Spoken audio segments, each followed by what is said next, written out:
Chapter 26. Yi Xian wants to meddle in other people's business? This was what everyone was thinking at this moment.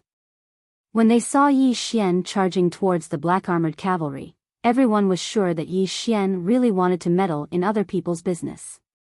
Courting death. This was what everyone was thinking at this moment. Although Two World City belonged to the Jiang country, it could be said to be within the Tang country's sphere of influence. Not to mention Yi Xian, even Lu Shaoran did not dare to act rashly, fearing that he would provoke a large number of black-armored cavalry. However, Yi Xian made his move. Many people started to grumble in their hearts, blaming Yi Xian for looking for trouble. If a large number of black-armored cavalry were to be provoked, wouldn't he be inviting trouble for everyone? Somewhere, Han Xiangmeng glanced at Yi Xian, who was charging out, and shook her head. This person never thinks about the consequences of his actions, and will cause countless troubles. The old man beside her nodded. There's no point in doing such a strenuous and unrewarding thing, and it might even lead to greater troubles. Han Xiangmeng nodded, and she looked into the distance, where Yi Xian had already rushed to the city gate. Under the gazes of countless people, the black-armored cavalry leader, who was about to charge out of the city, suddenly turned his head. The moment he turned his head, a wooden stool smashed towards him. The black-armored cavalry leader's expression changed, and he hurriedly used his hand to block. Bang! The wooden stool shattered, and the black-armored cavalry leader was sent flying. Yi Xian grabbed the startled horse, and he exerted force with his right hand, forcefully stopping the horse on the spot. Then, he used his left hand to gently pull the woman off the horse.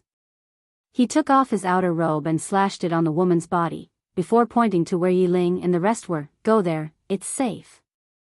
The woman looked at Yi Xian, but did not say anything.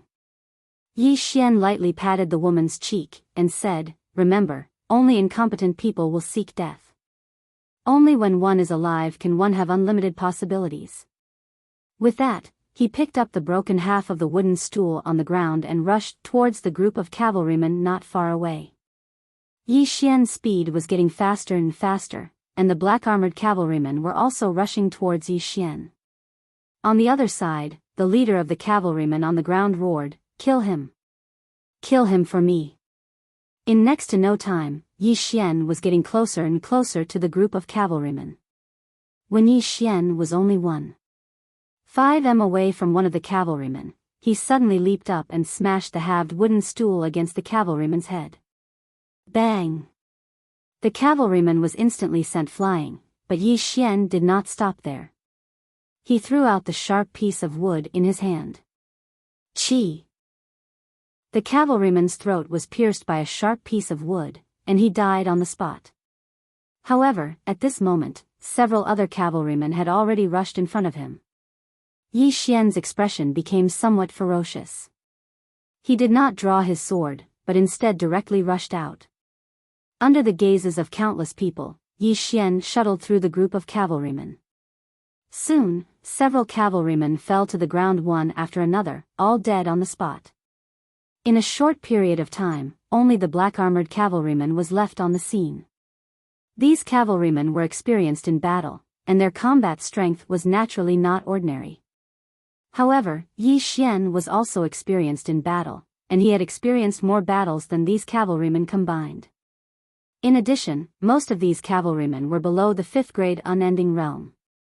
Therefore, these ordinary cavalrymen were naturally no match for him. Yi Xian looked at the black-armored cavalryman not far away. At this moment, the leading black-armored cavalryman was somewhat panicking. He wanted to escape, but Yi Xian's speed was even faster. He rushed out like a gust of wind. Sensing that Yi Xian was rushing over, the black-armored cavalryman knew that he could not escape. Immediately, his expression became ferocious. He turned around and stabbed at Yi Xian with his spear. Qi change realm. Yi Xian did not dodge the spear. Instead, he let the spear stab into his chest. Bang! Yi Xian only took half a step back, and the spear did not pierce through his body. Golden body realm. His physical body was much stronger than an ordinary person's physical body. The black-armored cavalryman's expression changed greatly. Just as he was about to withdraw his spear, Yi Xian took advantage of him and lifted his leg to sweep the black-armored cavalryman's head. Bang! The black-armored cavalryman's entire body slammed into a wall. Just as the black-armored cavalryman was about to struggle to get up, Yi Xian stepped on his chest. The black-armored cavalryman looked at Yi Xian with hatred. "You're dead, you're dead." Just as Yi Xian was about to make a move, a voice came from the side. "Can you let me kill him?" Yi Xian turned his head and was somewhat surprised. The person who spoke was the woman he had saved earlier. The woman was about 18 or 19 years old. She had a delicate appearance and a good figure, but her expression was rather cold. Yi Xian thought for a moment, then nodded. He pulled out the black-armored cavalryman's saber and handed it to the woman. The woman glanced at Yi Xian and took the saber. Just as she was about to make a move, an angry shout came from the side. "Stop!" Yi Xian looked in the direction of the voice. A fat man hurried over with a group of soldiers. They were not soldiers of the Tang Empire, but soldiers of the Jiang Empire. To be more precise, they were soldiers of the Jiang Empire in Two World City. The fat man was the city lord of Two World City. The fat man led a group of people and rushed in front of Yi Xian and the woman. He pointed at Yi Xian angrily. "Who allowed you to make a move?" Yi Xian frowned. The fat man looked at the woman angrily. "Take her away." One of the soldiers rushed towards the woman. The woman subconsciously retreated behind Yi Xian, but the soldier did not stop. At this moment, Yi Xian suddenly raised his hand and slapped him. "Pa!" The soldier was sent flying by Yi Xian's slap. The fat man was stunned, then he said angrily, "Are you trying to rebel?" Yi Xian slowly clenched his right hand. "These soldiers of the Tang Empire entered the city to rape and pillage, but you didn't care. Now, I want to kill them, but you came out to care. Why, are you from the Tang Empire?" The fat man said angrily, "Do you know the consequences of killing them? The camp of the black-armored cavalry is not far from the city. Killing them is equivalent to giving them an excuse to attack Two World City. This will cause more people to die, do you know that?" Yi Xian sneered. "You're afraid that you'll die, right?" The fat man's expression turned ugly. "Don't talk so much nonsense. This is Two World City, and I'm in charge here." Yi Xian did not even look at him. Instead, he turned to the woman. "Go kill him." The woman glanced at Yi Xian, then turned and walked towards the black-armored cavalry on the ground. Seeing this, the fat man's expression changed. He said angrily, "Take them down." At this moment, Yi Xian grabbed the fat man's throat. The soldier who was taken down immediately stopped on the spot, not daring to move. Yi Xian stared at the fat man. "I hate trash like you the most. You're tough on your own people, but weak on the outside like dogs. If you dare to say another word, I'll cut off your head." "You!" The fat man looked at Yi Xian with fear in his eyes. He did not dare to say another word. "Ah!" Just at this moment, a shrill cry sounded out. Everyone looked over and saw the woman holding a blade with both hands and stabbing it into the black-armored cavalry's throat.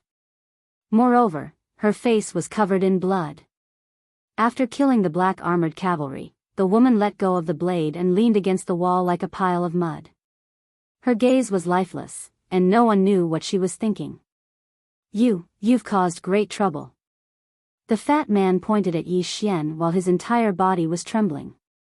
Yi Xian did not pay any attention to the fat man. Instead, he walked over to the woman. He did not say anything. He merely took out 10 gold coins and placed them in the woman's hand. "Live well." With that, he turned and left. The woman looked at Yi Xian's back in a daze. At this moment, a wave of hurried galloping sounds came from outside the city. This time, it was not just a few, but countless galloping sounds. The expressions of everyone in the city changed when they noticed this. This included Lu Xiaoran and the others who were not far away. The fat man glanced outside the city. The next moment, his face turned pale. It's over. It's the black armored cavalry. They're here. They're here. With that, he pointed at Yi Xian angrily. It's all your fault. You've harmed the entire city. It's you. Around them, some of the citizens in the city also looked at Yi Xian resentfully. Clearly, they were blaming Yi Xian for being a busybody and bringing disaster upon himself. At this moment, the mysterious woman's voice rang in Yi Xian's mind. How do you feel when you've done something righteous and are treated this way? Yi Xian said calmly, whatever I do, it's only to be worthy of my heart. It's not for others to see. How they view me is their business. The mysterious woman did not say anything. Yi Xian walked slowly towards the distant city gate. At this moment, Yi Ling suddenly shouted, "Brother!" Yi Xian's body trembled slightly. He stopped and turned to glance at Yi Ling. He smiled and said, "It's fine. Order another bowl of noodles for brother. Brother will be right back." With that said, he turned and walked towards the city gate. Behind him, Yi Ling watched as tears flowed from his eyes. Yi Xian walked outside the city gate. He had just walked outside the city gate when he suddenly stopped and turned around. Behind him, the woman from before followed closely. She just followed him like that without saying a word. And at this moment, the city gate suddenly closed. In front of the city gate stood a man and a woman. Facing them were thousands of black armored cavalry. Thousands of black armored cavalrymen charged at him together. Their momentum was so great that even Yi Xian was moved. He knew he couldn't beat them. He really couldn't beat them. Not to mention him, even Enlancio, who was already at the levitation realm, was absolutely unable to resist the charge of thousands of black armored cavalry. He couldn't beat them, but he still wanted to fight. Yi Xian didn't know why he had to fight, but he just wanted to fight. My name is Yu. Behind Yi Xian, the woman suddenly said. Yi Xian nodded, my name is Yi Xian. Yu glanced at Yi Xian, Yi Xian. I'll remember it. In my next life, and the life after that, I won't forget it either. Yi Xian didn't hear what the woman said because he was already walking towards the cavalry. Looking at the menacing cavalry, Yi Xian's gaze gradually became somewhat dazed. He didn't notice that within his body, Ling Xiao's sword was trembling violently. Afraid of death? He, Yi Xian, was also afraid of death. However, there were many times and many things that he had to do even if he died. He, Yi Xian, did not understand the affairs of the country, but he knew that he, Yi Xian, was a citizen of the state of Jiang. The country had many shortcomings, but this was his country. He was a citizen of the state of Jiang. No matter how bad the country was, it was still his home. No matter how bad his own country was, it was not the place for outsiders to insult it. Fight. This time, he didn't do it for his sister, not for himself. Yi Xian quickened his pace. Looking at the menacing group of black armored cavalry, there was no fear in his eyes, only monstrous battle intent. Yi Xian suddenly laughed crazily, come. Just as his voice fell, his body suddenly trembled slightly. In the next moment, an invisible force vibrated from within his body. What the hell? Within the prison pagoda, the mysterious woman's astonished voice suddenly sounded, battle intent? What the hell? A swordsman didn't comprehend sword intent, but instead comprehended battle intent. Did I teach a fake swordsman? Battle intent. Chapter 27. Realm. It was an illusory realm, but it truly existed. There were many realms in the world, such as sword intent, spear intent, fist intent, killing intent, battle intent, etc. Each realm was extremely difficult to comprehend, just like sword intent. In the entire Jiang country, there was only one sword Dao Grandmaster, which meant that only one person in the Jiang country had comprehended sword intent. The reason why these realms were difficult to comprehend was because there was no exact cultivation method for them. Whether one could comprehend it or not depended on themselves. However, once they comprehended it, it would mean that their combat strength would greatly increase, and it would also mean that they had entered another level. At this moment, Yi Xian had endless battle intent. This battle intent was not for himself, nor was it for his sister. As for why exactly, he could not explain it. All he knew was that he would not retreat even if there were tens of thousands of cavalrymen in front of him, let alone thousands of cavalrymen. Fight! Yi Xian's footsteps became faster and faster, and wherever he passed, the battle intent swept up like a violent gale. Sand and dust flew up from the ground, forming a huge sandstorm around Yi Xian. However, the momentum of the charge of thousands of black-armored cavalrymen was countless times more terrifying than Yi Xian's. However, there was no fear in Yi Xian's eyes. On the contrary, his speed became faster and faster. Behind Yi Xian, Ayu watched as the young man charged towards the black-armored cavalrymen in the distance. As she watched, her gaze became a little dazed.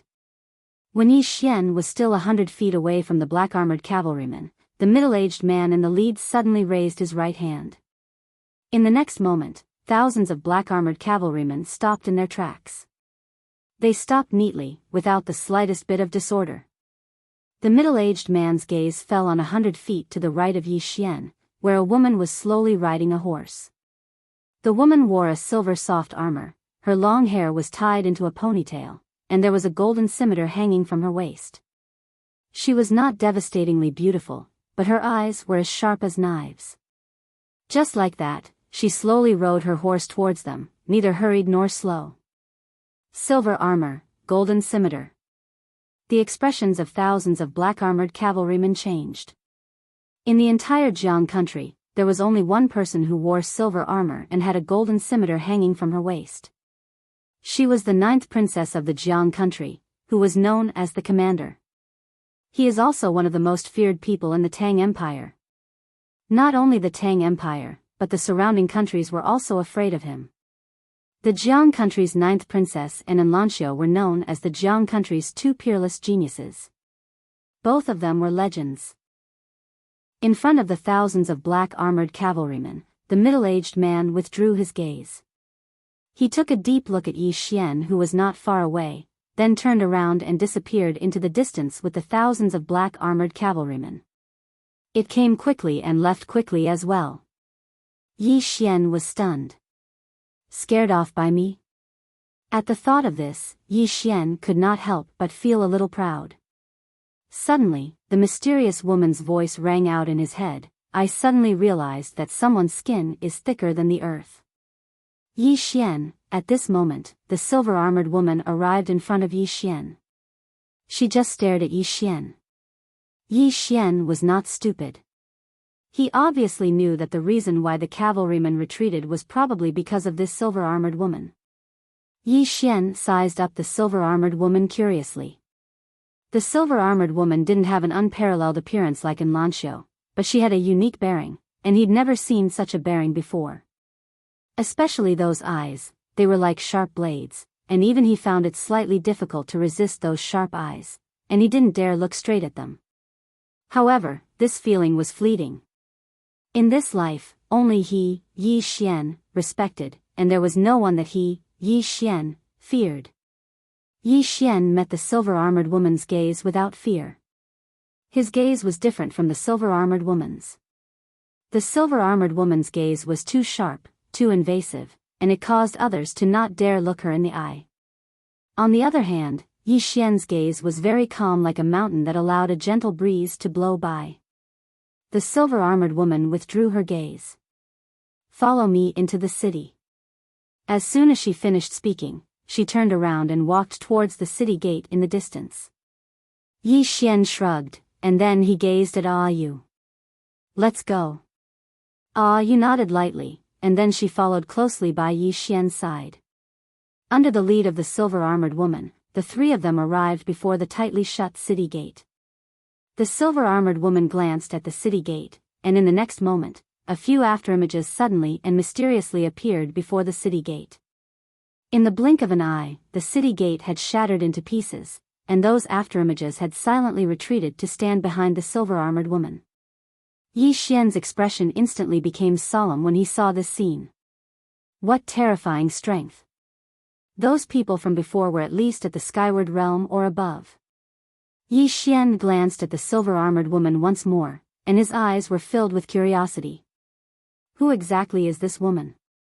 The silver-armored woman led Yi Xian and Yu into the city. At this moment, the city lord and the soldiers of Two Worlds City instantly charged over, and the fat city lord pointed angrily at the silver-armored woman. Who are you? You, as he spoke, his gaze descended onto the golden saber at the silver-armored woman's waist. The fat man was stunned when he saw the golden saber. In the next moment, his entire body trembled violently. Under the astonished gazes of countless people, the fat man slowly knelt down and said with a trembling voice, "Greetings, Ninth Princess." Ninth Princess. As soon as these words were spoken, everyone in the surroundings was instantly petrified. Ninth Princess. The youngest commander in the history of Jiang Kingdom, and just like in Lanxiu, she was another legend of Jiang Kingdom. On the other side, Han Xiangmen was stunned for a moment, and then she hurriedly led the old man towards the silver-armored woman. After being stunned for a moment, Lu Xiaoran hurriedly walked over to the silver-armored woman and bowed respectfully. Thousand Mountain City Lord, Lu Xiaoran, greets Ninth Princess. The silver-armored woman glanced at Lu Xiaoran. City Lord Lu, although the Two Worlds City is not under your jurisdiction, you are still a citizen of the Jiang country. This time, the Tang Empire came to invade, but you ignored it. You should be punished. I'll punish you with 5 years of salary, and you'll be fully responsible for the funeral of the people who died in the city. Lu Xiaoran bowed deeply. This subordinate is willing to be punished. Han Xiangmeng walked over to the silver-armored woman and bowed slightly. Han Xiangmeng of the Immortal Intoxication Inn greets Ninth Princess. The silver-armored woman glanced indifferently at Han Xiangmeng. If you had stood up and said a few words to the people of this city earlier, I would have guaranteed that you would have a meteoric rise in the Immortal Intoxication Inn. Unfortunately, as a citizen of Jiang Kingdom, you don't have any thoughts about your country at all. What qualifications do you have to be a citizen of Jiang Kingdom? From this moment onwards, you are no longer a citizen of Jiang Kingdom. If the Immortal Intoxication Inn dares to let you manage the affairs of the Immortal Intoxication Inn, I will be the first to not forgive you. Hearing this, Han Xiangmeng's face instantly turned pale.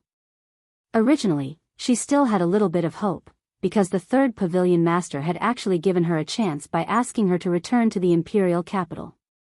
But now, the words of the woman in front of her had cut off all her possibilities. The Immortal Intoxication Inn would not become enemies with such a powerful person for her, because she was not worth it. The silver-armored woman turned to look at the city lord and the soldiers who were still kneeling not far away. The Tang Kingdom attacked, and the city lord of Two Worlds City did not come out to fight. He allowed the people of the city to be slaughtered. This crime is unforgivable, and he should be sentenced to death by 1,000 cuts. As for the rest of the soldiers, they will be assigned to the suicide squad after their injuries have healed.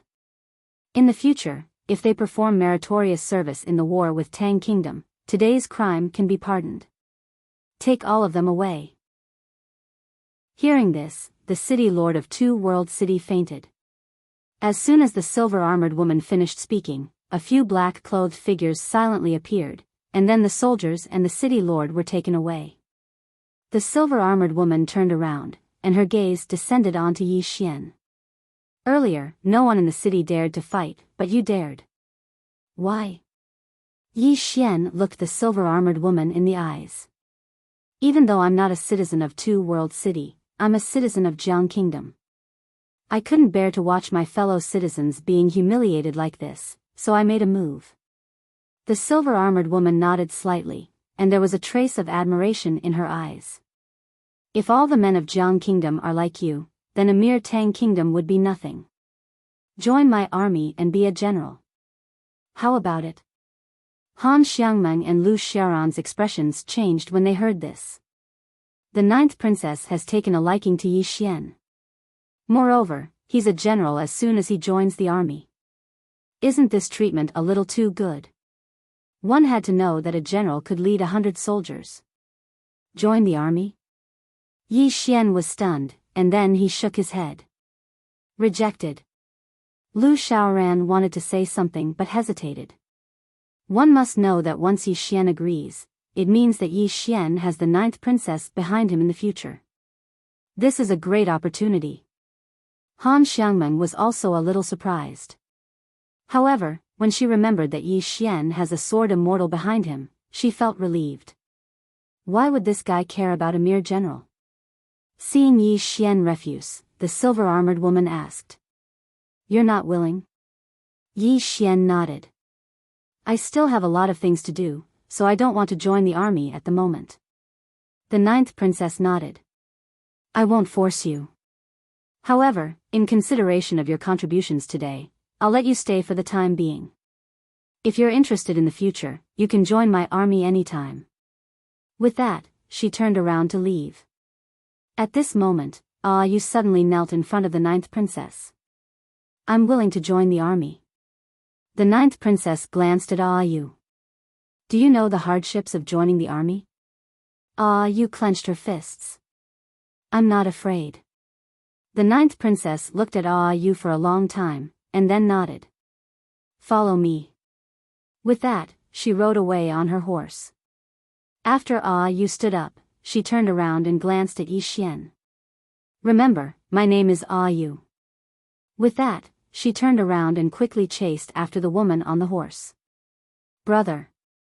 At this moment, Yi Ling ran to Yi Xian's side and hugged Yi Xian's arm tightly, as if she was afraid that Yi Xian would disappear. Yi Xian gently patted Yi Ling's small hand and smiled. It's okay. Brother will be fine. With that, he looked at Lu Shaoran. Senior Lu, is that the person just now the 9th princess of Jiang country? Lu Shaoran nodded. That's her. Hearing this, Yi Xian turned his head and looked at the end of the street in the distance. The 9th princess. He had naturally heard of her. Together with Enlanxiu, they were known as the Jiang country's peerless duo. As if thinking of something, Yi Xian asked, Senior Lu, this city is an important place to me. Why didn't our country send a large number of troops to guard it? Beside Yi Xian, Lu Shaoran said softly, previously, our country and the Tang Empire signed a truce agreement. In order not to cause a greater conflict between the two countries, the higher-ups have not sent a large number of troops to guard here. Because once a large number of troops are sent here, it means that there might be a war. However, our country's weakness and concessions were exchanged for the Tang Empire's insatiable advances. Now that the 9th princess is here, I'm afraid that a war will soon come. War? Yi Xian had not experienced it, but he knew very well that if a war broke out, many people would die. If possible, it was better not to fight. An hour later, everyone boarded the cloud ship. The cloud ship started, and behind them, Two Worlds City became smaller and smaller, and the imperial capital was getting closer and closer. Chapter 28. Life on the cloud boat was rather boring because there was no entertainment. Apart from playing with his younger sister, Yi Ling, Yi Xian was cultivating crazily every day. Now that he possessed the battle intent, he could easily defeat the shadow when he fought against it. Battle intent. Yi Xian did not know much about the battle intent that he had just comprehended. He only knew that if he were to activate this battle intent while fighting against the shadow, his combat strength would be greatly enhanced. Moreover, he would become stronger as he fought. This made him rather excited and agitated. The only pity was that it was not sword intent. If it was sword intent, it would mean that he was not a quasi-sword Dao Grandmaster, but a true sword Dao Grandmaster. Although he had comprehended battle intent, he could not be called a martial Dao Grandmaster. That was because he did not know much about the path of martial Dao Yi. Be it sword intent or battle intent, they were a symbol of a martial Dao Grandmaster and a sword Dao Grandmaster. However, it did not mean that one would be a martial Dao Grandmaster or a Sword Dao Grandmaster after comprehending the battle intent and sword intent. There were many things that needed to be done. At this moment, he could only say that he had comprehended concepts that he should not have comprehended, and he had to go through the process in between. Of course, it was only a matter of time before he became a martial Dao Grandmaster. In other words, as long as he reached the Qi-controlling realm and could control Qi, he would be a martial Dao Grandmaster to a certain extent. As for how valuable it would depend on his understanding of martial Dao. No matter what, he was already satisfied this time. His sword heart was clear, and he had battle intent. What he wanted to do the most now was to fight Enlancio, who was dressed in white as snow. "You're not a match for that woman right now." The mysterious woman seemed to know what Yi Xian was thinking and said, "When that woman fought you previously, not only did she suppress her cultivation level, but she also suppressed some of her special abilities. In short, she's barely passable." "Barely?" Yi Xian's expression was rather strange. "Senior, is she barely passable in your eyes?" The mysterious woman said indifferently, "In my eyes, she's barely passable, but it's enough for her to look down on countless geniuses below the clouds." Yi Xian asked curiously, "Senior, were you very powerful in the past?" The mysterious woman said, "Guess." Yi Xian was speechless. The mysterious woman continued, "Kid, seeing that you're so good to your sister, I'll give you a few words for free. In this world, talent and physique are all fleeting clouds. Since ancient times, there had been many people who could stand shoulder to shoulder with the gods with their mortal bodies. The martial Dao, the sword Dao, and the myriad of Daos in this world have no end. Being talented and having a good physique will at most give you a slight advantage and allow you to walk further. However, whether or not you can continue walking on this path depends more on a person's perseverance and character." Yi Xian was silent. Perseverance? Temperament? He understood the former. He had relied on perseverance to survive until now with his sister. As for temperament, he didn't fully understand it. However, to him, he didn't care about right or wrong when he did things. He only cared about his heart. If you think it's right, do it.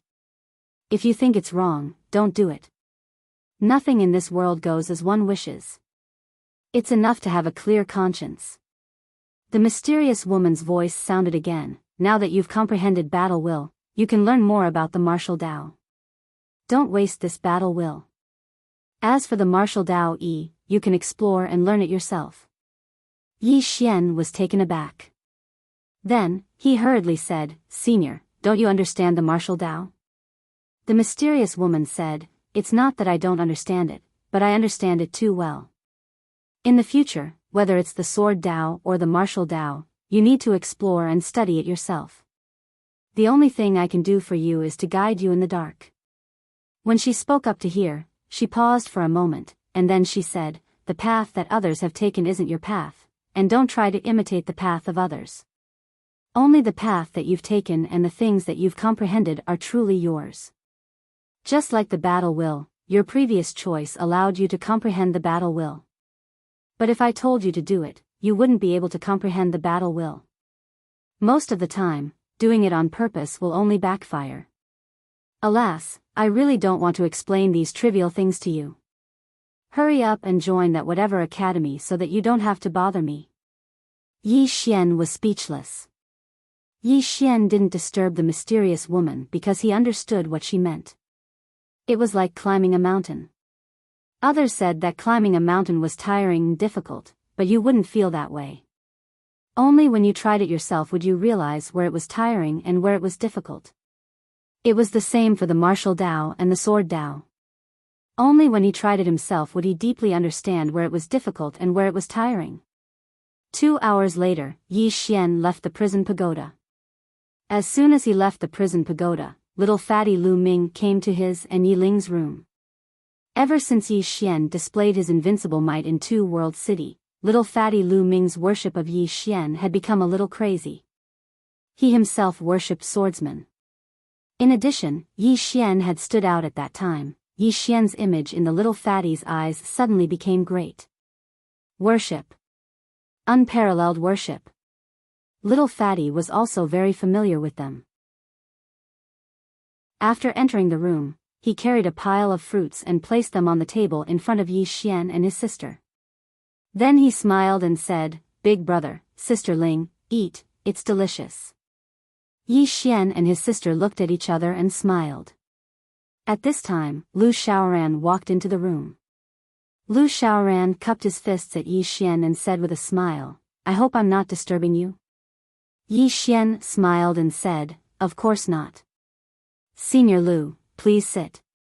Lu Xiaoran sat down, and the two little fellows sensibly retreated to the side. Lu Xiaoran said, "We'll reach the imperial capital in half a day." "Little friend, do you know anyone in the imperial capital?" Yi Xian shook his head. This time, he didn't know anyone in the imperial capital. Lu Xiaoran smiled slightly. The imperial capital is a mix of good and bad people. If you don't mind, you can stay in the accommodation I've arranged for you. After you enter Kuraki College, you can choose whether you want to stay or leave. What do you think? Yi Xian thought for a while and then nodded. Then I'll have to trouble you. He naturally wouldn't refuse Lu Xiaoran's kindness. As the saying goes, one more friend is one more path. Since the other party was so kind, why should he refuse? Seeing that Yi Xian agreed, Lu Xiaoran's smile on his face became even wider. He was the lord of a city and naturally had great power. The reason why he befriended Yi Xian was naturally because he valued Yi Xian's potential. Lu Xiaoran didn't stay for long and soon left with little fatty. Only Yi Xian and Yi Ling were left in the room. Yi Ling sat next to Yi Xian and said softly, "Brother, did you agree to be a general because of me?" Yi Xian looked at Yi Ling. Yi Ling said softly, "I asked little fatty. He said that a general is a very high official." "It's an official." "Brother, why are you so stupid? Why did you refuse?"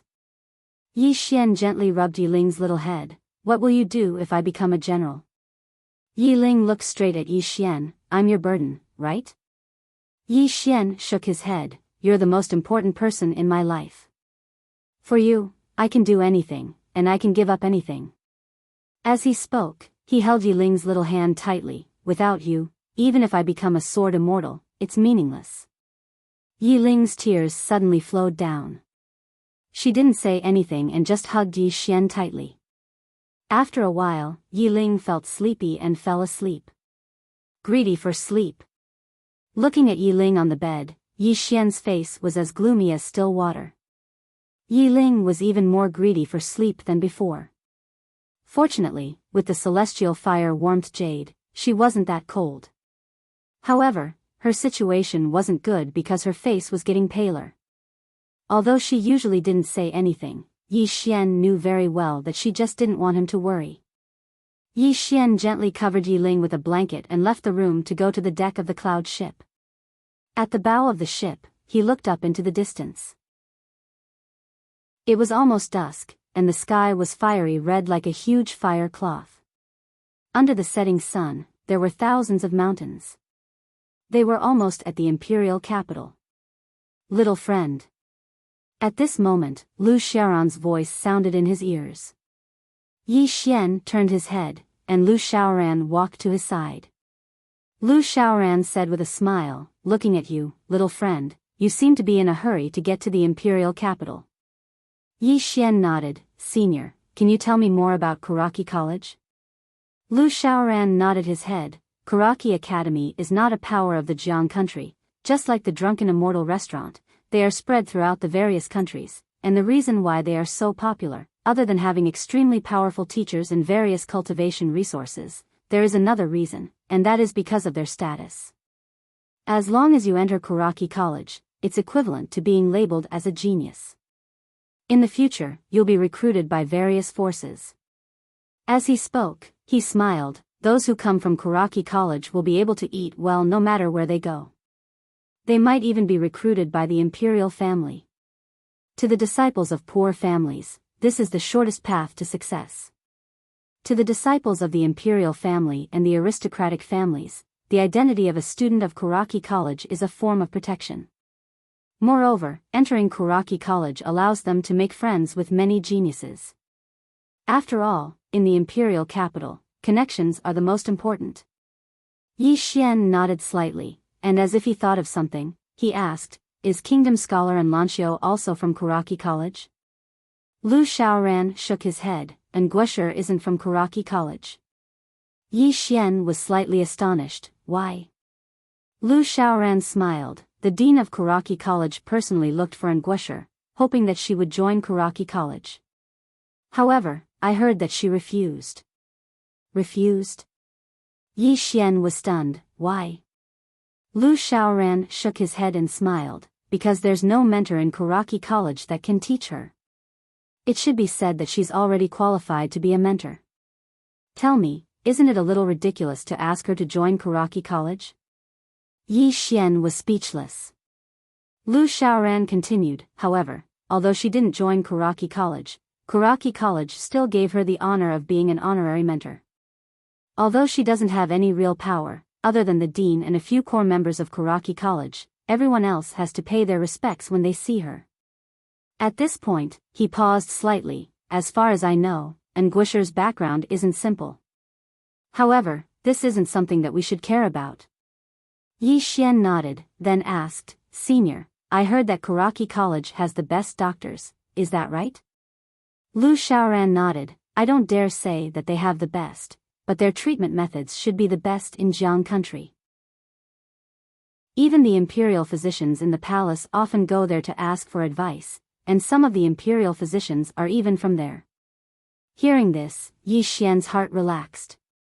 He turned his head to look into the distance, and at the end of his line of sight, he could vaguely see a majestic ancient city, the imperial capital. Chapter 29. The imperial capital was the center of power in the state of Jiang, and it was the most prosperous place in the state of Jiang. Moreover, it was the place where countless young people chased after their dreams. The cloud vessel grew closer and closer to the imperial capital, and the city grew clearer and clearer within their fields of vision. Lu Xiaoran, who stood by Yi Xian's side, suddenly said, "Young brother Yi Xian, the imperial capital is filled with all sorts of people, so you have to be more tactful. Otherwise, there might be a lot of trouble." Yi Xian nodded. "I won't cause trouble." Lu Xiaoran shook his head and smiled. "I'm not afraid of you causing trouble, but this place is filled with all sorts of people. Even if I'm the governor of a city, I have to be careful here because I'm deeply afraid of offending someone I shouldn't." As he spoke, he gazed at Yi Xian and said, "Young brother Yi Xian, it's not enough to not cause trouble here. If it's possible, then make friends with more people. It'll be extremely beneficial to you. Make friends." Yi Xian nodded. He naturally understood the benefits of having more friends. The cloud vessel grew closer and closer to the imperial capital, and they were able to clearly see the appearance of the imperial capital from their current location. The imperial capital wasn't very large, and it had a population of around 1 million. Moreover, the city was very ancient. Obviously, it had a certain amount of history. However, it was extremely prosperous. They hadn't even approached the imperial capital when countless cloud vessels were entering and exiting the imperial capital from the surroundings. Yi Xian gazed at the scene in the sky and said in a light voice, "How bustling." Lu Xiaoran smiled. "It'll be even more bustling once we enter." Yi Xian nodded. He was also a little curious about the imperial city in front of him. The cloud vessel suddenly stopped when it was around 3 kilometers away from the imperial capital, and then it descended slowly. There was an enormous river beneath the cloud vessel, and there were at least a few dozen cloud vessels parked there. It was a magnificent scene. Meanwhile, a voice resounded, "We've arrived at the imperial capital. Passengers, please prepare to disembark." Yi Xian turned around and returned to his room. When he noticed that Yi Ling was still asleep, he didn't wake her up, and he just carried her on his back and arrived on the deck. Glancing at Yi Xian, Lu Xiaoran said with a smile, "Yi Xian, my young friend, let's go to my mansion first." Yi Xian nodded, then I'll be troubling you. Fatty Lu Ming immediately beamed when he heard Yi Xian's words. Because he had come to the imperial city alone, he was already bored. Now that he had two companions, he was naturally happy. The cloud ship slowly descended. Soon, the cloud ship steadily stopped on the river. A long ladder was erected at the edge of the cloud ship.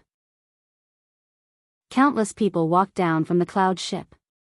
Yi Xian carried Yi Xian Yi Ling on his back and followed Lu Shaoran towards the city gates of Yi Xian.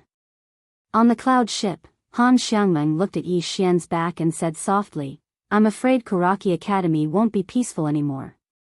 An old man beside Han Xiangmeng asked, "Young miss, why aren't you befriending him?" Han Xiangmeng shook her head, "I've already missed the best opportunity. If I try to befriend him now, I'll only be humiliating myself." As she spoke, she raised her head and looked at the imperial capital. "Only by joining Karaki Academy will I have a sliver of hope." At the gates of the imperial capital, Yi Xian looked at the city gates and sighed. Only now did he realize how small Qingqing was. The gates of Qingqing weren't even 1/10 the size of the city gates. This was a real city. Qingqing couldn't even be considered a city. After entering the city gates, Yi Xian's first impression was that it was huge. The road beneath his feet was at least 60 feet wide, and the surrounding buildings were arranged in a picturesque manner. There wasn't the slightest sense of blockage, and it was extremely comfortable to look at. The second impression was that it was bustling. The city was bustling with people, and if one spoke softly, it would be hard to hear them. At this moment, Yi Ling woke up as well. Yi Ling looked around in amazement. "Brother, this place is much livelier than our Qingqing." Yi Xian smiled, then looked at Lu Shaoran. "Senior Lu, where is Karaki Academy?" Lu Shaoran smiled, "Little friend, don't be anxious. There are still 10 days before Karaki Academy starts to recruit students.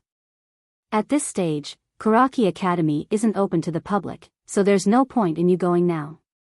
Why don't you stay in my residence first, then rest for a few days? When you're ready, you can go to Karaki Academy with my son. What do you think?" Yi Xian nodded, "Of course." Under Lu Shaoran's guidance, the group arrived at a large and luxurious residence. This was normal, since Lu Shaoran was the lord of a city. Lu Shaoran arranged a courtyard for Yi Xian and his sister, and even arranged for 3 maids. This made Yi Xian feel a little embarrassed. After entering the courtyard, less than half an hour later, Yi Ling fell asleep again. Yi Xian's heart instantly sank when he saw this scene. There were 24 hours in a day, yet Yi Ling might be sleeping for 18 hours. This was surely unusual. After he covered Yi Ling with a blanket, Yi Xian left the room and arrived at the courtyard. 10 days. Karaki Academy was where his hope lay now. However, he was still slightly worried because he hadn't attained the Qi-controlling realm yet, and the lowest requirement for Karaki Academy to recruit students was the Qi-controlling realm. He seemed to have thought of something and withdrew a white jade pendant. This was something Enlancio had given him, and if it really didn't work, then he could only use this jade pendant. Even though he really wanted to rely on his own strength to enter Karaki Academy. A spirit sword. Yi Xian knew that he had to start dealing with spirit swords once he entered Karaki Academy. He was unlike others, and if he wanted to improve his cultivation, then he could only rely on devouring spirit swords. But how precious were spirit swords? Even if they existed, how expensive would they be? With his current net worth, he probably couldn't even afford a single strand of hair. Only now did he deeply understand how difficult it was for an ordinary person to cultivate. Yi Xian entered the prison pagoda. He didn't spar with the shadow, because the shadow was no longer a match for him. What he needed to do now was to truly grasp battle intent. He hadn't completely grasped this illusory battle intent.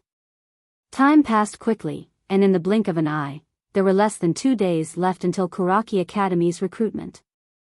In the prison pagoda, Yi Xian clenched his fists tightly, and on his fists, a shapeless force vibrated ceaselessly. battle intent.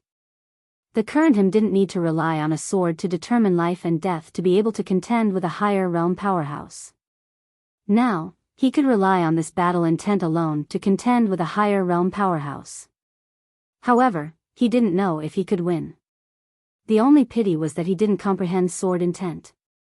Otherwise, he really wouldn't feel any pressure when facing a higher realm powerhouse. An hour later, Yi Xian left the prison pagoda because Lu Xiaoran had arrived at their courtyard. When he saw Yi Xian, Lu Xiaoran smiled and said, "Young friend, have you gotten used to living here recently?" Yi Xian smiled and said, "To be honest, my younger sister and I have never lived in such a good place." Lu Xiaoran roared with laughter. "Young friend, you really know how to joke. Right, there's a banquet tonight. If you have the time, you can bring your younger sister along with me." "A banquet?" Yi Xian was stunned, and then he asked, "What banquet?" Lu Xiaoran smiled and said, "A banquet hosted by the first prince of the imperial capital. Every time Kuraki Academy recruits, geniuses from all over the Jiang Kingdom will come to the imperial capital. The Jiang Kingdom's imperial family naturally doesn't look down on these geniuses. So, His Majesty the King will send a prince to receive these geniuses on his behalf." Yi Xian pondered deeply for a moment, and then he said, "It shouldn't be something that just anyone can attend, right?" Lu Xiaoran nodded. "Of course. Only those with status and strength are qualified to attend this banquet. Or perhaps, it should be said that those who are able to attend this banquet have a 100% chance of entering Kuraki Academy. Otherwise, the higher-ups wouldn't invite them." Yi Xian smiled bitterly. "Senior, I didn't receive an invitation." Lu Xiaoran said seriously, "Young friend, you can go with me. As for the invitation, I'll invite you. If it's possible, it's better to go. All the geniuses of this year are monstrous geniuses, and it'll be beneficial to you if you're able to make friends with some of them. What do you think?" Yi Xian thought for a moment, and then he nodded. Just as Lu Xiaoran had said, it wasn't bad to make friends with some people. After all, a swordsman didn't have to be alone. Moreover, he wanted to see the monstrous geniuses of the Jiang Kingdom. Lu Xiaoran nodded and smiled. "Then please prepare yourself. We'll set out in a moment." After saying that, he turned around and left. Yi Xian returned to his room. At this time, Yi Ling had also woken up. Yi Xian walked to Yi Ling and gently rubbed Yi Ling's cheek. He said softly, "Don't sleep later. Big brother will take you to eat and drink to your heart's content." Yi Ling blinked, and then smiled brightly. "All right." Yi Xian lightly scratched Yi Ling's little nose. "Quickly go wash your face. We'll set out immediately." Half an hour later, Lu Xiaoran left the mansion with Yi Xian, Yi Ling, and a group of people. Soon, they arrived at a restaurant in the center of the city. The Immortal Inn.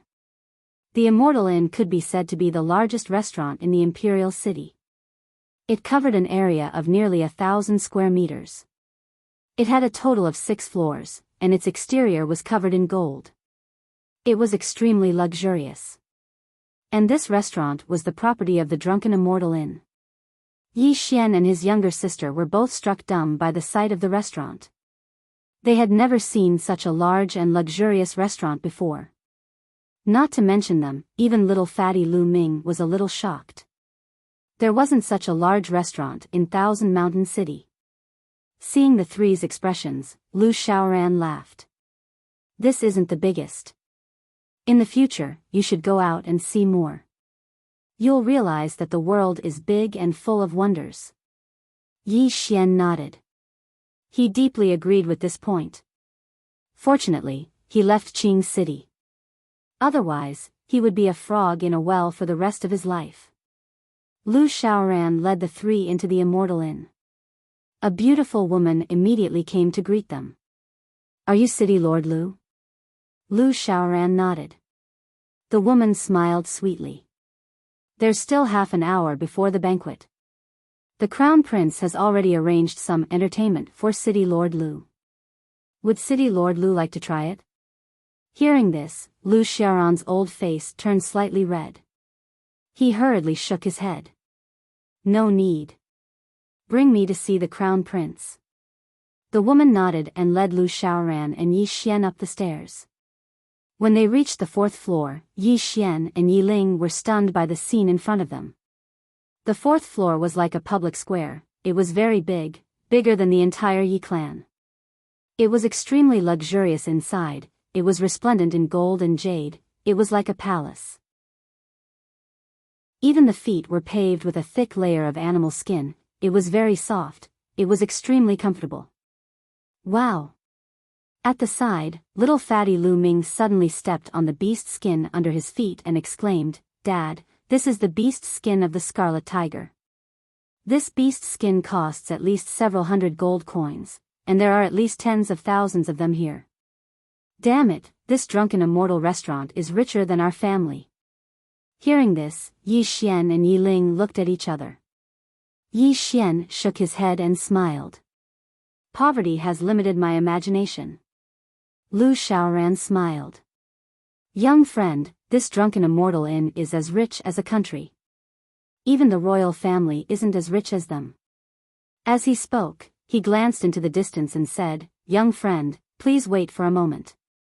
I'll be back soon." After that, he quickly walked into the distance. At this moment, a young man walked over. The young man cupped his fists at Yi Xian. "Brother, you've just arrived, right?" Yi Xian nodded and cupped his fists in return. "Just arrived." The young man smiled. "I'm Yubu, the heir of the Yu family from River City. May I know who you are?" Yi Xian smiled. "I'm Yi Xian from Qingcheng. I'm an independent cultivator." "An independent cultivator?" The young man was slightly stunned. After that, he sized up Yi Xian and asked, "You're an independent cultivator?" Yi Xian nodded. "Yes." The young man's expression turned cold. "Sorry for disturbing you." After that, he turned around and left.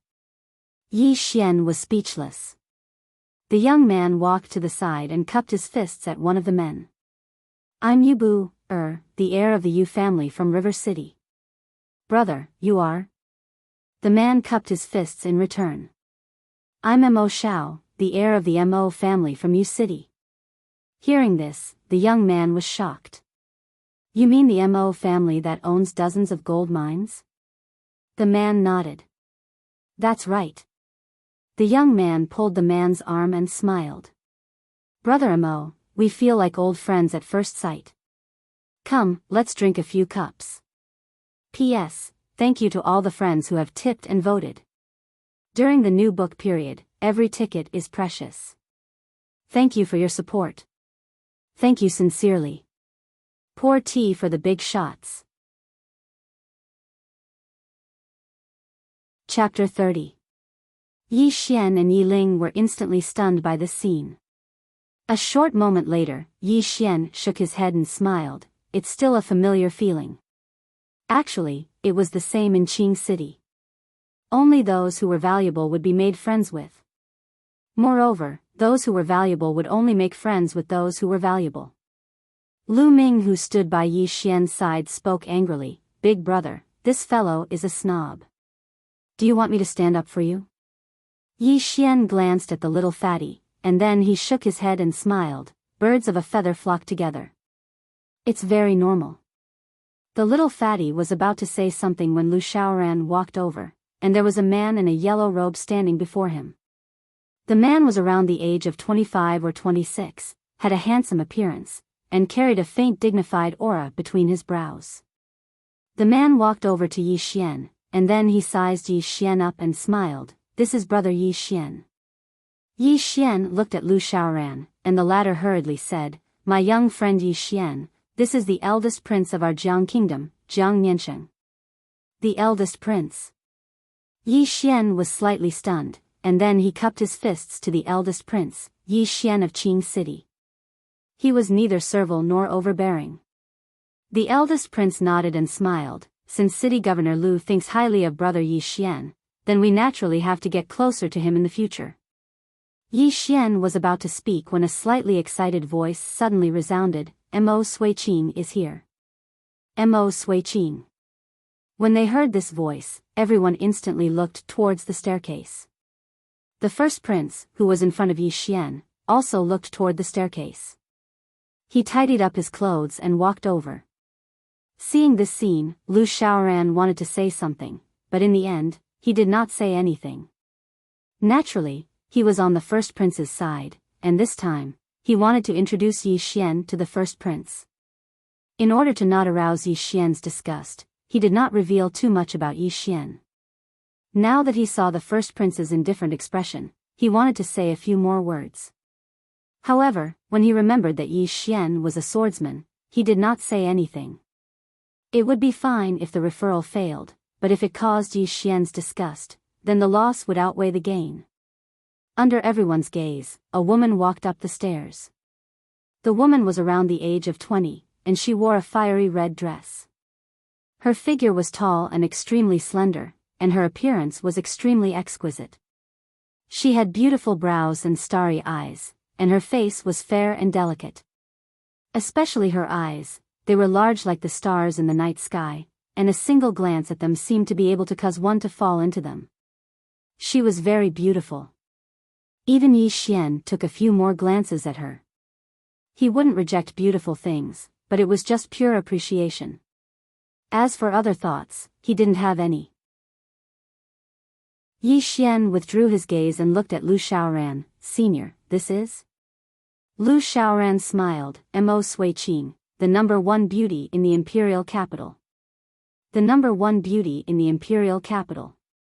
Yi Xian was stunned, and then he said instinctively, where's Enlanxiu?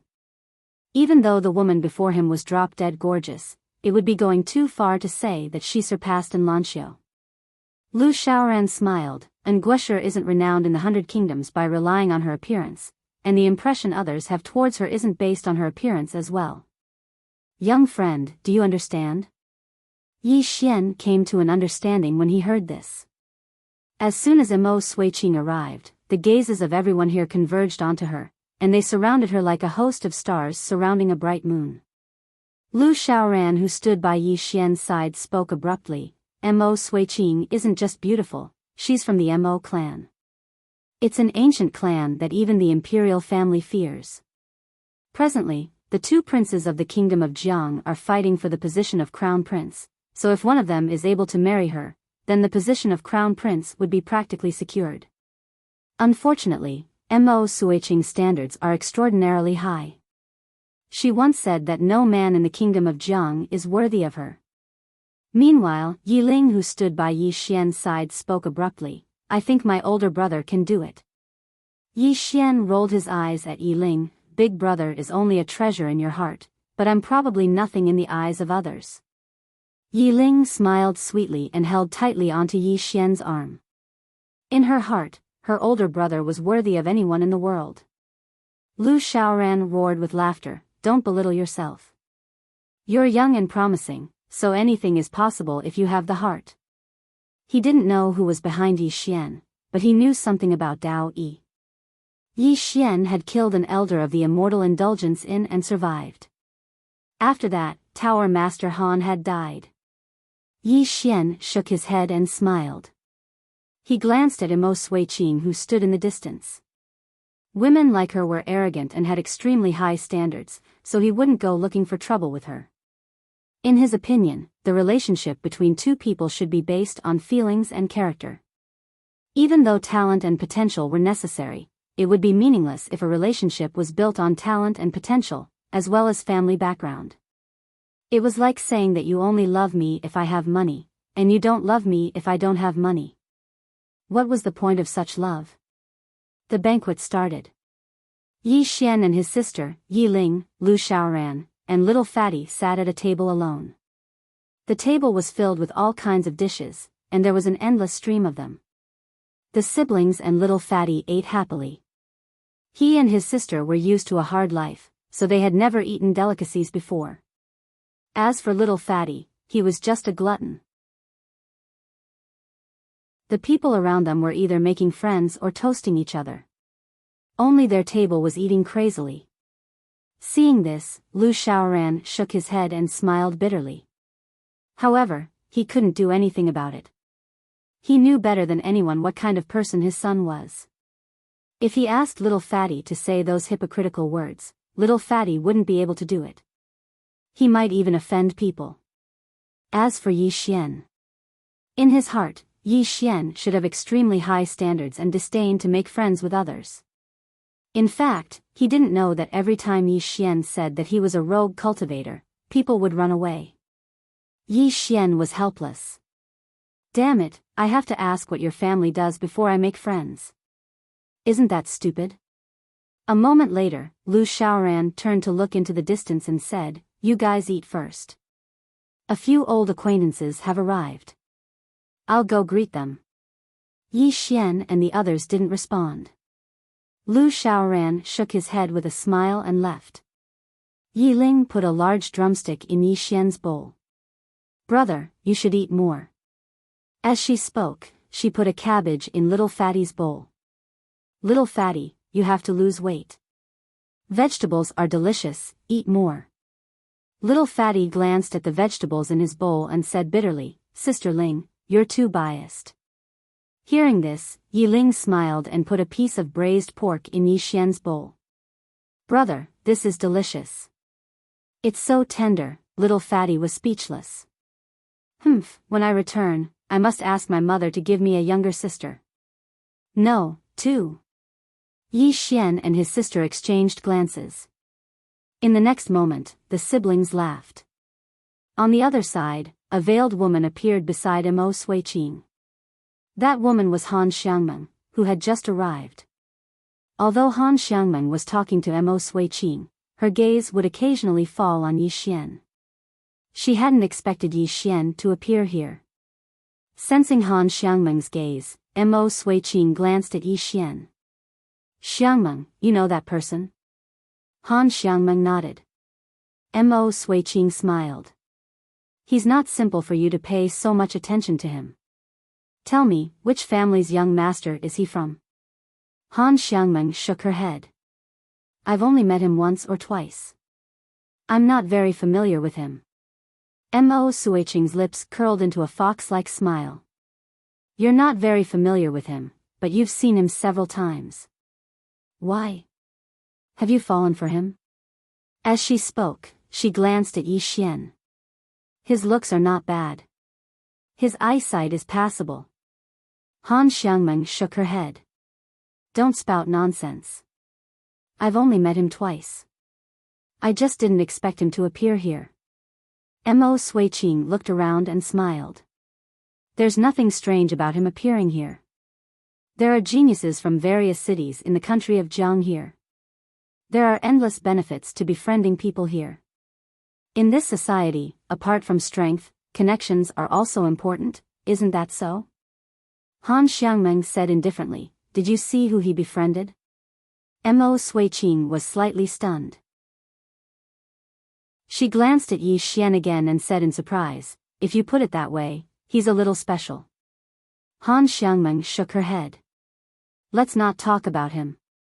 His matters have nothing to do with us." Mo Suiqing shook her head. "I'm a little interested. Let's go and take a look." Han Xiangmeng's expression changed slightly. She quickly said, "Suiqing, don't provoke him." "He, provoke?" Mo Suiqing smiled. "Your words are a little strange. I can see that you're a little afraid of him. What's going on?"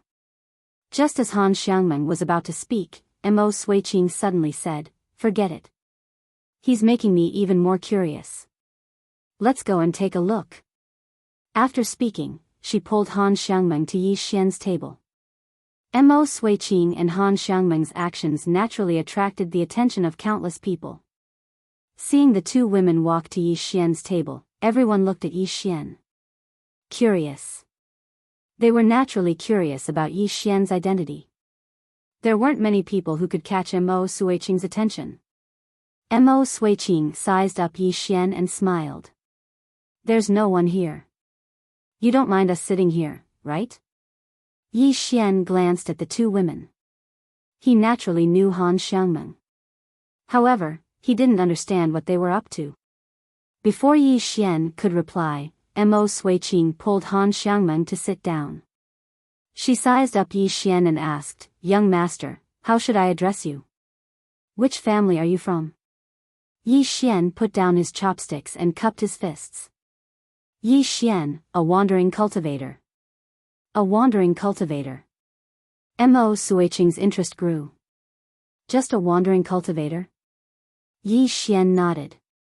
Just a wandering cultivator. Mo Suiqing smiled. A wandering cultivator doesn't have the right to be here. Yi Xian smiled. We're just here to freeload with City Lord Lu. Freeload.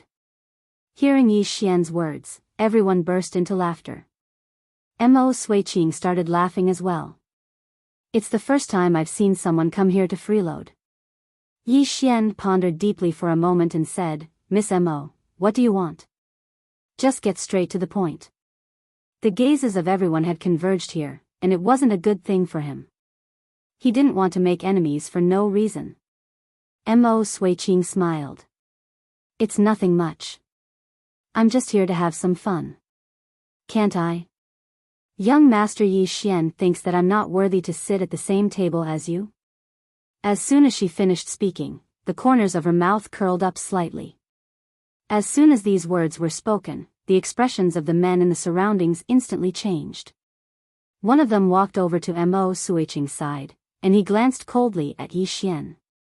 "Miss Mo, who does he think he is? Is he even worthy to sit at the same table as you?" Slap. Right at this moment, the little fatty suddenly slapped the table, and he pointed furiously at the man who spoke. "Who the fuck do you think you are? Are you even worthy to speak to my big brother like that?" The man's eyes narrowed slightly. "Do you have a death wish?" The little fatty was about to speak when Yi Xian pulled him back, and then he looked at Mo Suiqing. "Miss Mo, how did I offend you? Are you going to make enemies for me?" Mo Suiqing blinked her eyes innocently. "Make enemies? I didn't. You've wronged me." When she spoke up to this point, she sighed softly. "I noticed that young master has an extraordinary bearing, and I intended to get to know you. I never expected that I would be misunderstood by young Master Yi. Alas. Looks like young Master Yi feels that it's beneath him to make friends with me." Yi Xian spoke in a low voice. "But you've seen it for yourself. Your words and actions have caused me to become the target of public criticism." Mo Suiqing grinned. "That's your problem, isn't it?" Yi Xian glanced at Mo Suiqing. This woman was here to cause trouble. He stood up and pulled the little fatty and Yiling along. "Let's go." Yiling nodded obediently. She picked up an apple from the table and placed it in her pocket. That was because Yi Xian liked to eat fruit after a meal. Seeing that the three of them were about to leave, Mo Suiqing's expression gradually turned cold. "Brother Yi doesn't give me any face at all. Why? Are you really looking down on me?" The man beside Mo Suiqing smiled. "Miss Mo, why bother with this kind of person?" As he spoke, he glanced at Yiling and mocked. "It's fine if you're here to freeload, but you actually want to pack when you're leaving. I've never seen or heard of such a thing. Forget it. This kind of lowly person will probably do even more lowly things." Hearing the man's words, Yiling's face turned pale. She hurriedly placed the apple back on the table. When Han Xiangmeng heard the man's words, her expression instantly changed. How did the tragedy on the cloud shuttle occur? It was all because of this little girl. Sure enough, as soon as the man finished speaking, Yi Xian vanished on the spot like a gust of wind, and he was in front of the man when he appeared once more. The man didn't even have the time to react before Yi Xian's fist smashed against his mouth. Bang! The man was instantly blasted over 10 m away, and all the teeth in his mouth flew out while blood sprayed from his mouth. The expressions of everyone in the surroundings changed when they witnessed this scene. Attack! He actually attacked here. Mo Suiqing hadn't expected that the man before her would actually attack, and she gazed coldly at Yi Xian. You're quite capable, aren't you? After he blasted the man flying, Yi Xian walked directly over to Mo Suiqing. A woman like you relies on your beauty to look down on everyone, and you don't know how to respect anyone. You like to play with the men around you, and you're very happy to see them act foolishly because of your words and actions, right? To be honest, I wouldn't have any interest in a woman like you even if you lay naked in front of me. Chapter 31.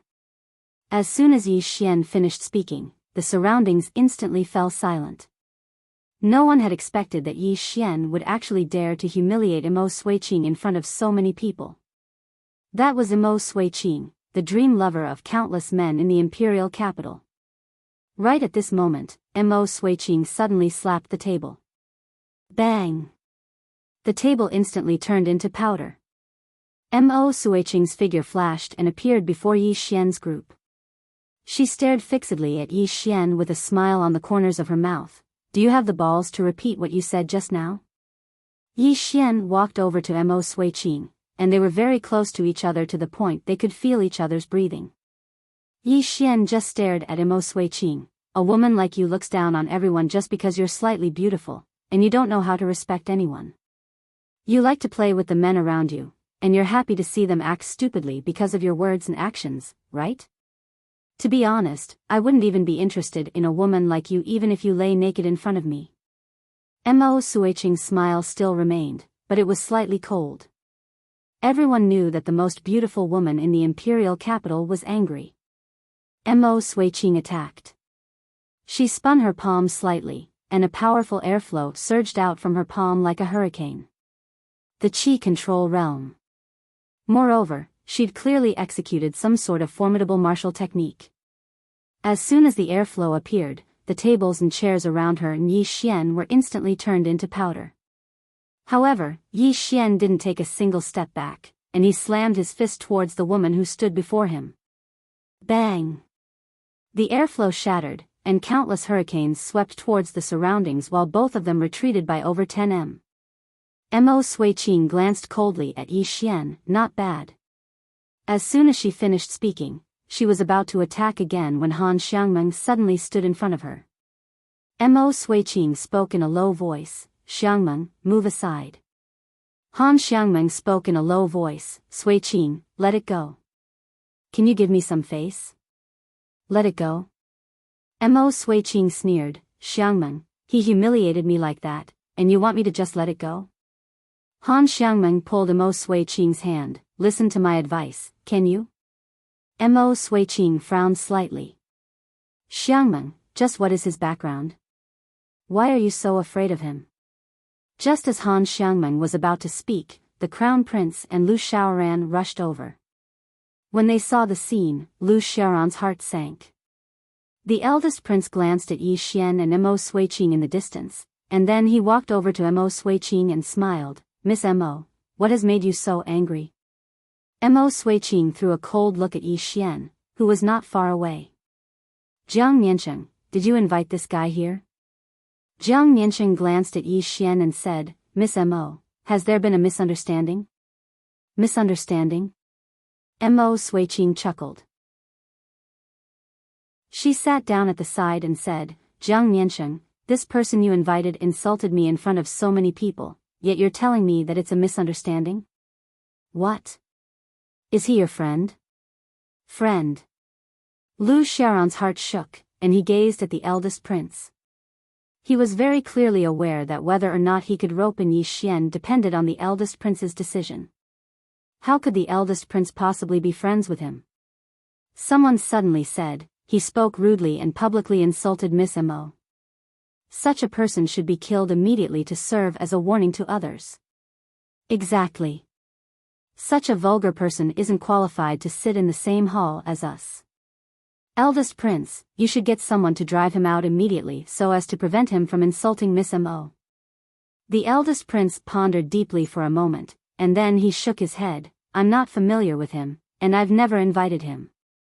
Lu Xiaoran sighed softly in his heart when he heard the eldest prince. Actually, he'd already guessed the outcome.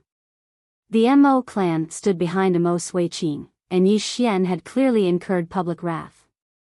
So, it was utterly impossible for the eldest prince to stand on Yi Xian's side. Yi Xian's face remained emotionless when he heard the eldest prince, and he just held tightly onto Yi Ling's hand. Right at this moment, someone ridiculed, no wonder he was eating so happily just now. So he snuck in. What the hell are these servants doing? They actually allowed such a person to sneak in. Lu Xiaoran stepped forward and cupped his fists towards the surroundings. I'm the city governor of Thousand Mountain City, Lu Xiaoran. I was the one who brought this young friend here, and I apologize for causing all of you inconvenience.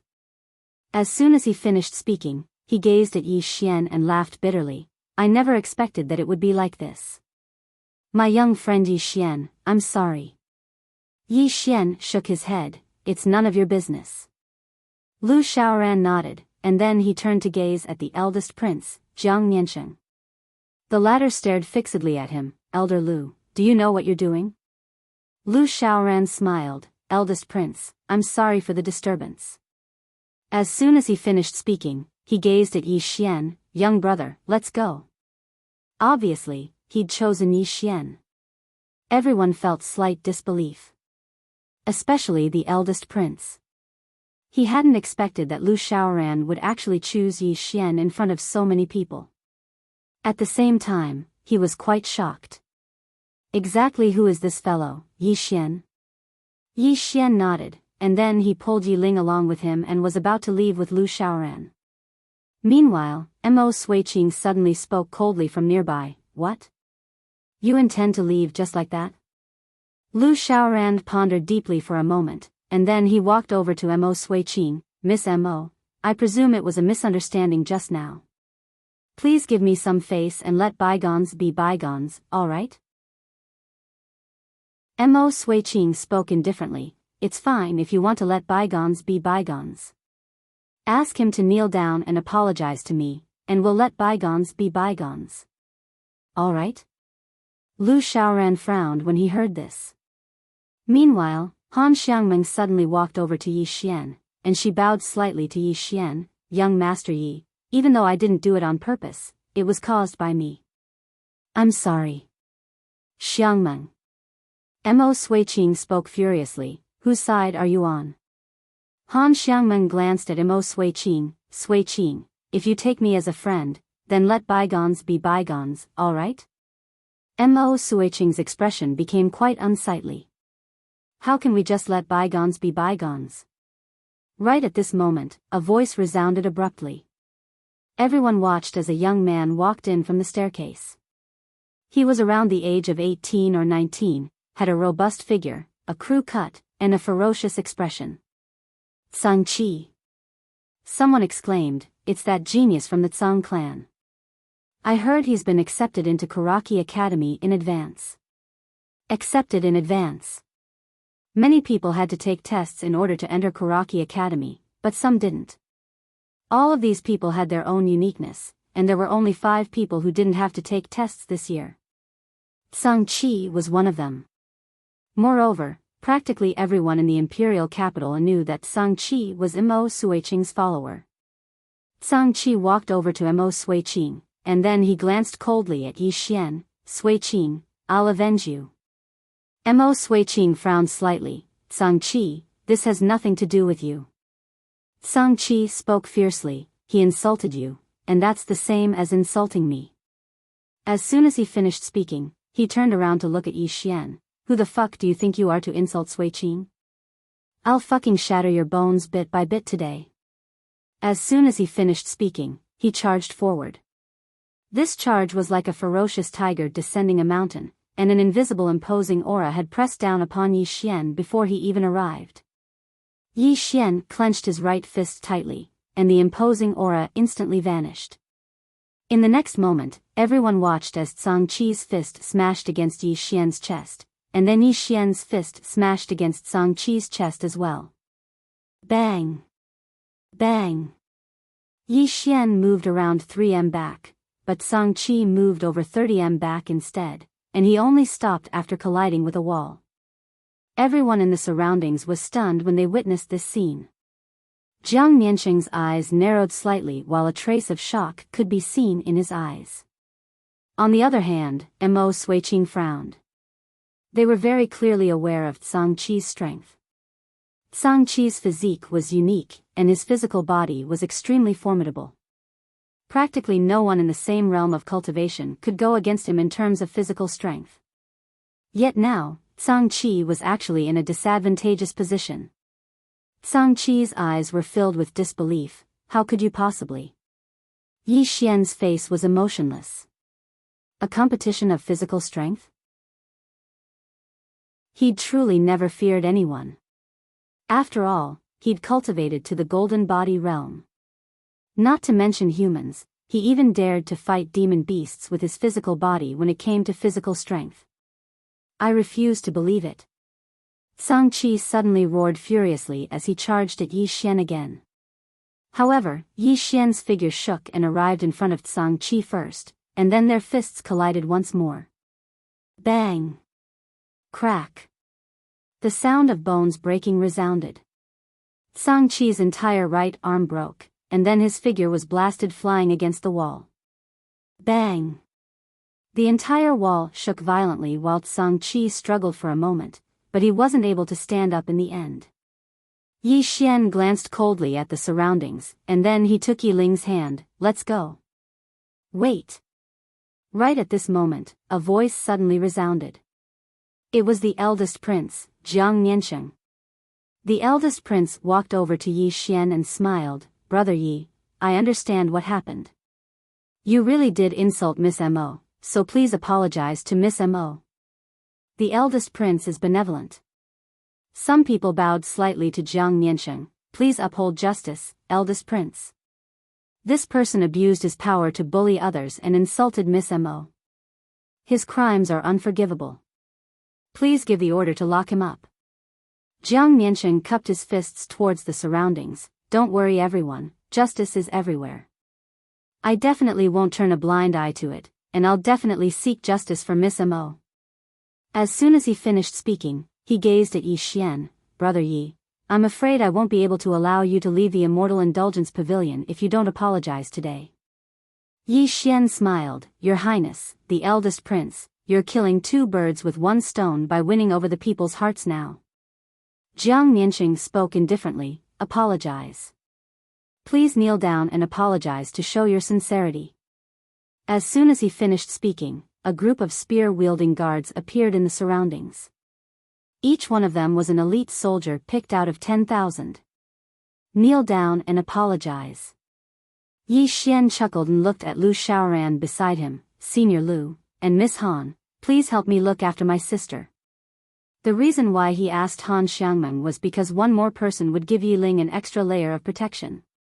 Hearing Yi Xian's words, Lu Shaoran hesitated for a moment before nodding.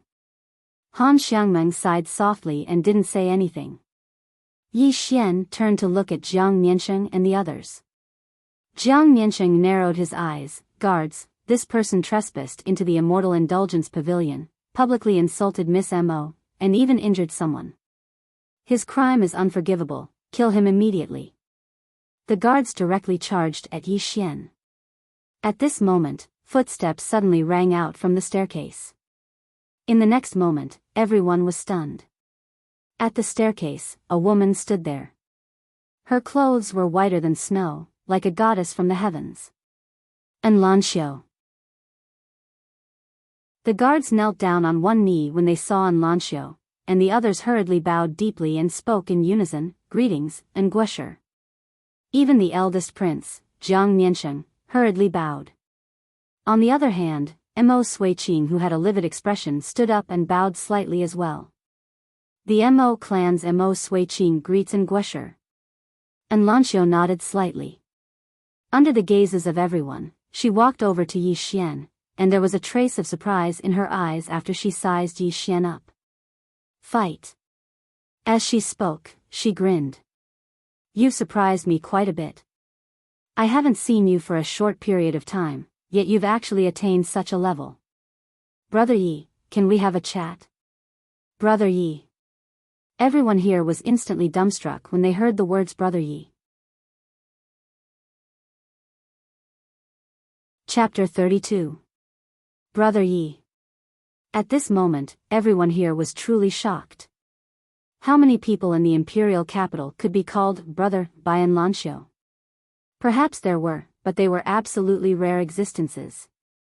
How could someone at Enlancio's level be willing to be friends with someone of the same generation be an ordinary person? Everyone gazed at Yi Xian, and their eyes were filled with curiosity at this moment.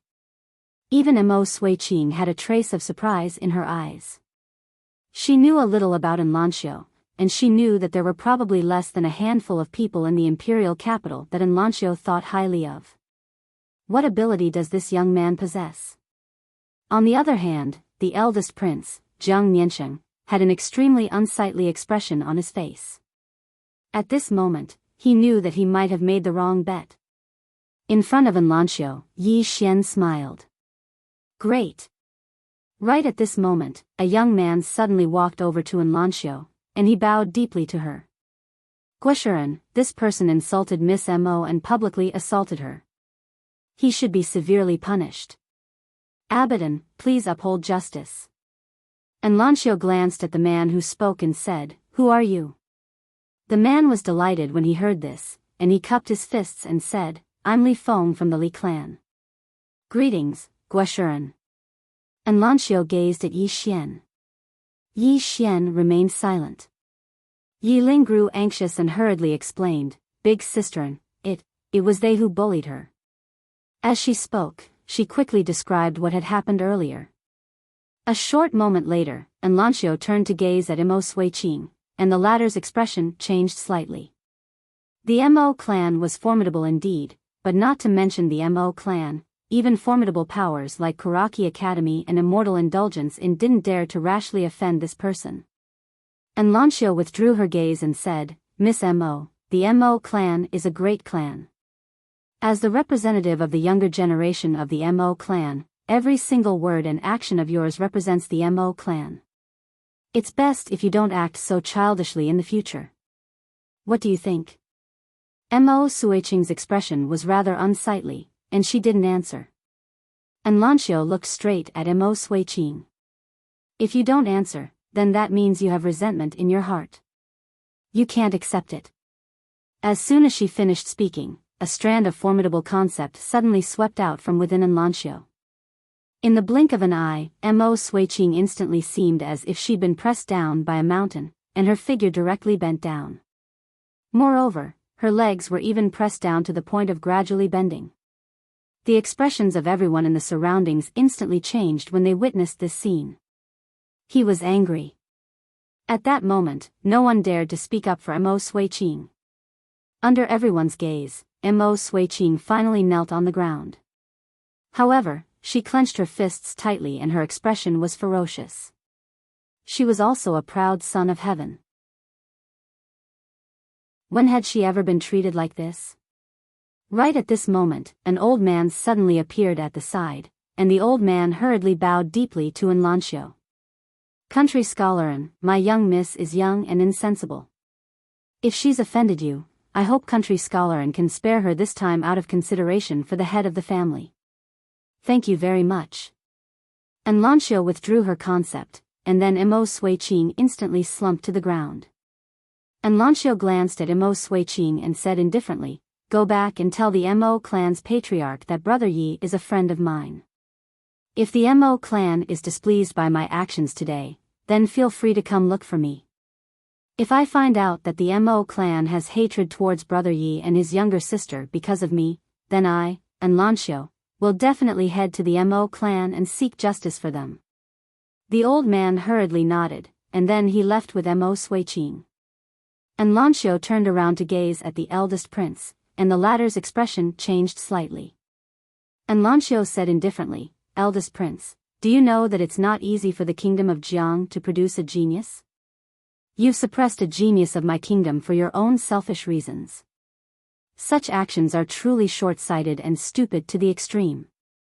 Jiang Miansheng's expression was rather unsightly, but he didn't dare answer. Even his imperial father had to treat this person before him with respect. Others might not know what Enlancio meant to the kingdom of Jiang, but as a member of the imperial family, he knew it the best. It could be said that the Jiang kingdom's imperial family and countless clans would rather sacrifice him than offend Enlancio in the slightest. Because only Enlancio was capable of suppressing the monstrous geniuses of the surrounding kingdoms, and it was because of her that the surrounding kingdoms were fearful of the kingdom of Jiang and didn't dare offend Enlancio rashly. Enlancio slowly closed her eyes. I'll resign from the position of entertaining the new students, and I'm not allowed to hold this position for the next 5 years. The eldest prince bowed deeply, and then he turned around and left. However, he glanced at Yi Xian before he left. Enlancio gazed at Yi Xian and said, "Brother Yi, please." Yi Xian took Yi Ling's hand and said, "Can I bring my younger sister along?" Enlancio smiled and said, "Of course." Just like that, Enlancio and Yi Xian turned around and left under the gazes of everyone in the hall. On the other hand, everyone in the hall remained silent for a long time. It was already night time, and the three of them were walking side by side on the quiet street. Enlancio said softly, "I never expected that after we parted that day, Brother Ye's sword heart would already be so clear, and he even comprehended battle intent. The current Brother Yi can be said to be a quasi-martial Dao grandmaster." Brother Yi said in a deep voice, "Why are you able to see through everything about me with a glance?" He had wanted to ask this question since they were in Qing City. Enlancio chuckled and said, "My eyes are quite special, and I can see the essence." Seeing that Enlancio didn't say anything, Yi Xian didn't ask any further. Enlancio stopped in her tracks. She was standing right in front of Yi Xian.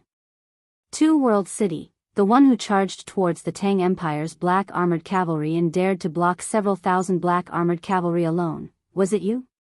Yi Xian was a little surprised and said, "You, how do you know?" Enlancio smiled and said, "The 9th princess is my close friend. She told me about what happened that day. The azure-clothed youth even brought a younger sister with him. I'm sure that it was you." Beside Yi Xian, Yi Ling smiled sweetly and hugged Yi Xian's arm tightly. Enlancio walked forward slowly and said, "Brother Yi, the hearts of the people in the imperial capital are complicated, and everyone only cares about their own interests. But how many people care about national affairs? If any of the people in this hall were in Two World City that day, I'm afraid none of them would stand out like Brother Yi did." Yi Xian said softly, "Missen cares about the state of Jiang?" Enlancio smiled and said, "Only with a country can there be a home, and only with a home can there be a person. What I care about isn't the state of Jiang's imperial family, but this country. Do you understand?" Yi Xian nodded when he heard this. "I understand." In fact, he and Enlancio had the same thoughts on this point. He, Yi Xian, was a selfish person, but if the country was in trouble, he would also stand out. Just like Enlancio, he wasn't loyal to the state of Jiang's imperial family, and what he cared about was the state of Jiang. Enlancio walked forward slowly while Yi Xian and his younger sister followed behind her slowly. Under the moonlight, Enlancio's clothes were white like snow, and she truly seemed like a goddess that had descended to the mortal world. What a beautiful woman. Meanwhile, Enlancio said, "Brother Yi, the hearts of the people in the imperial capital are complicated. You're a swordsman, and you have a rather straightforward personality. So it's best to be careful in the imperial capital." Yi Xian glanced at Enlancio and said, "Thank you." As he spoke, he paused for a moment and said, "Can we fight?" Fight. What he yearned for the most right now was to fight someone, to fight an expert. Because the shadow within the pagoda wasn't a match for him at all. Presently, he had a vague understanding of his own strength. Exactly what level has my strength reached? When she heard Yi Xian, Enlancio turned around to look at Yi Xian, and then she smiled. This smile caused the heavens and the earth to dim in comparison. Even Yi Xian was slightly dazed by this, but he quickly recovered from his shock.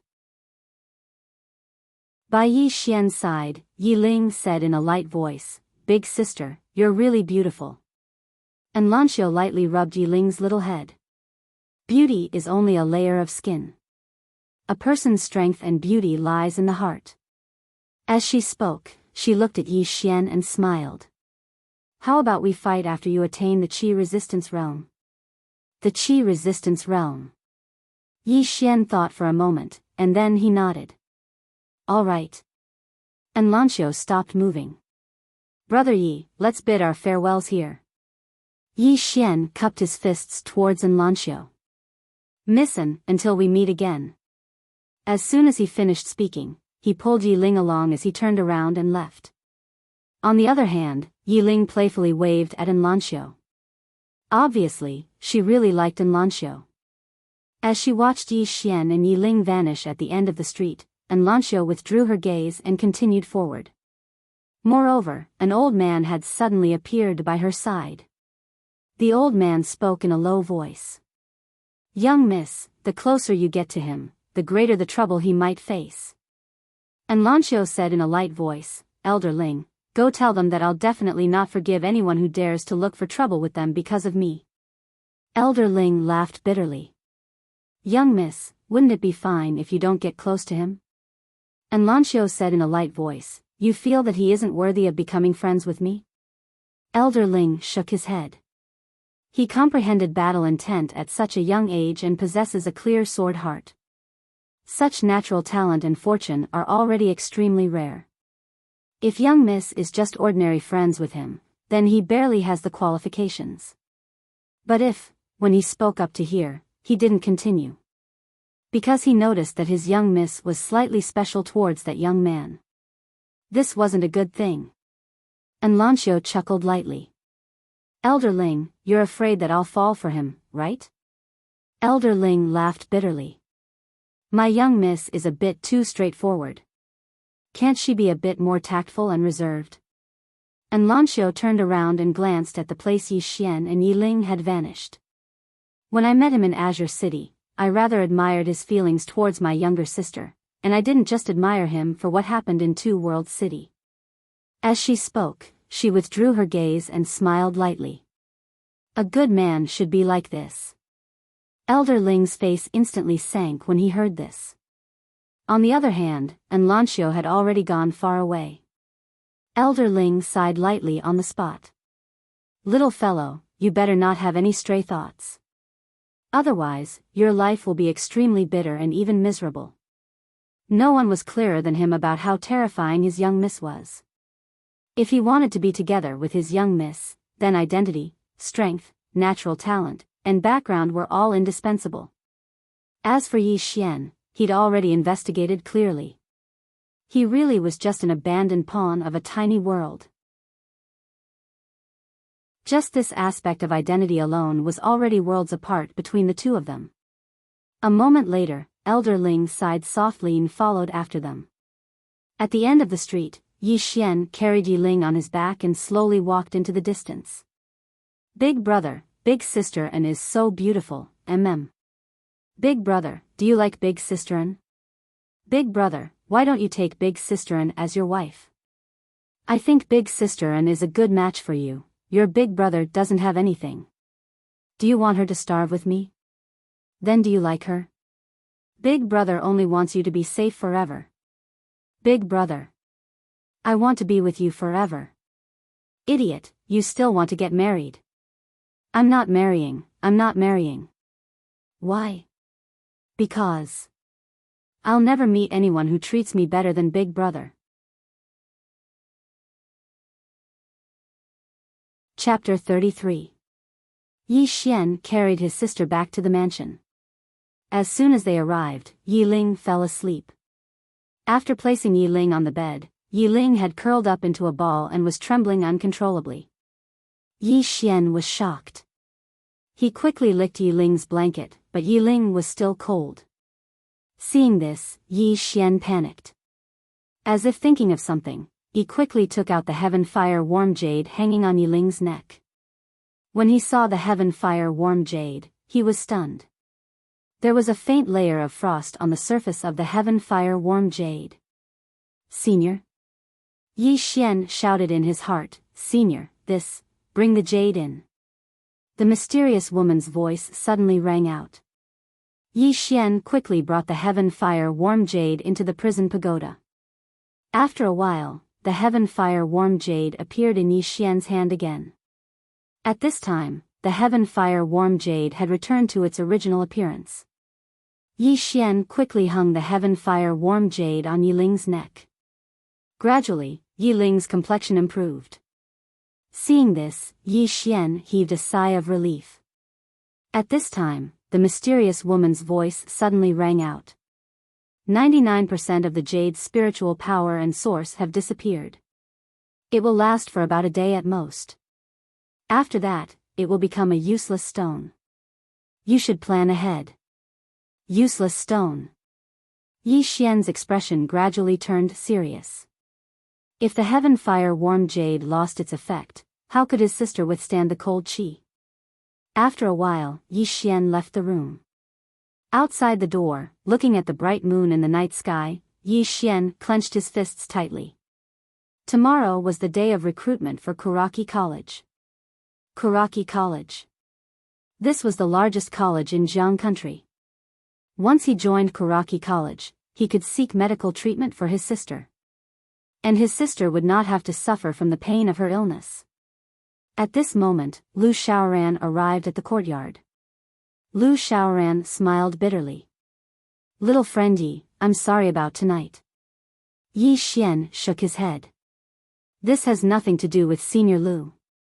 Lu Xiaoran said softly, I was more optimistic about the first prince, but today's matter made me realize that he isn't what I thought he was.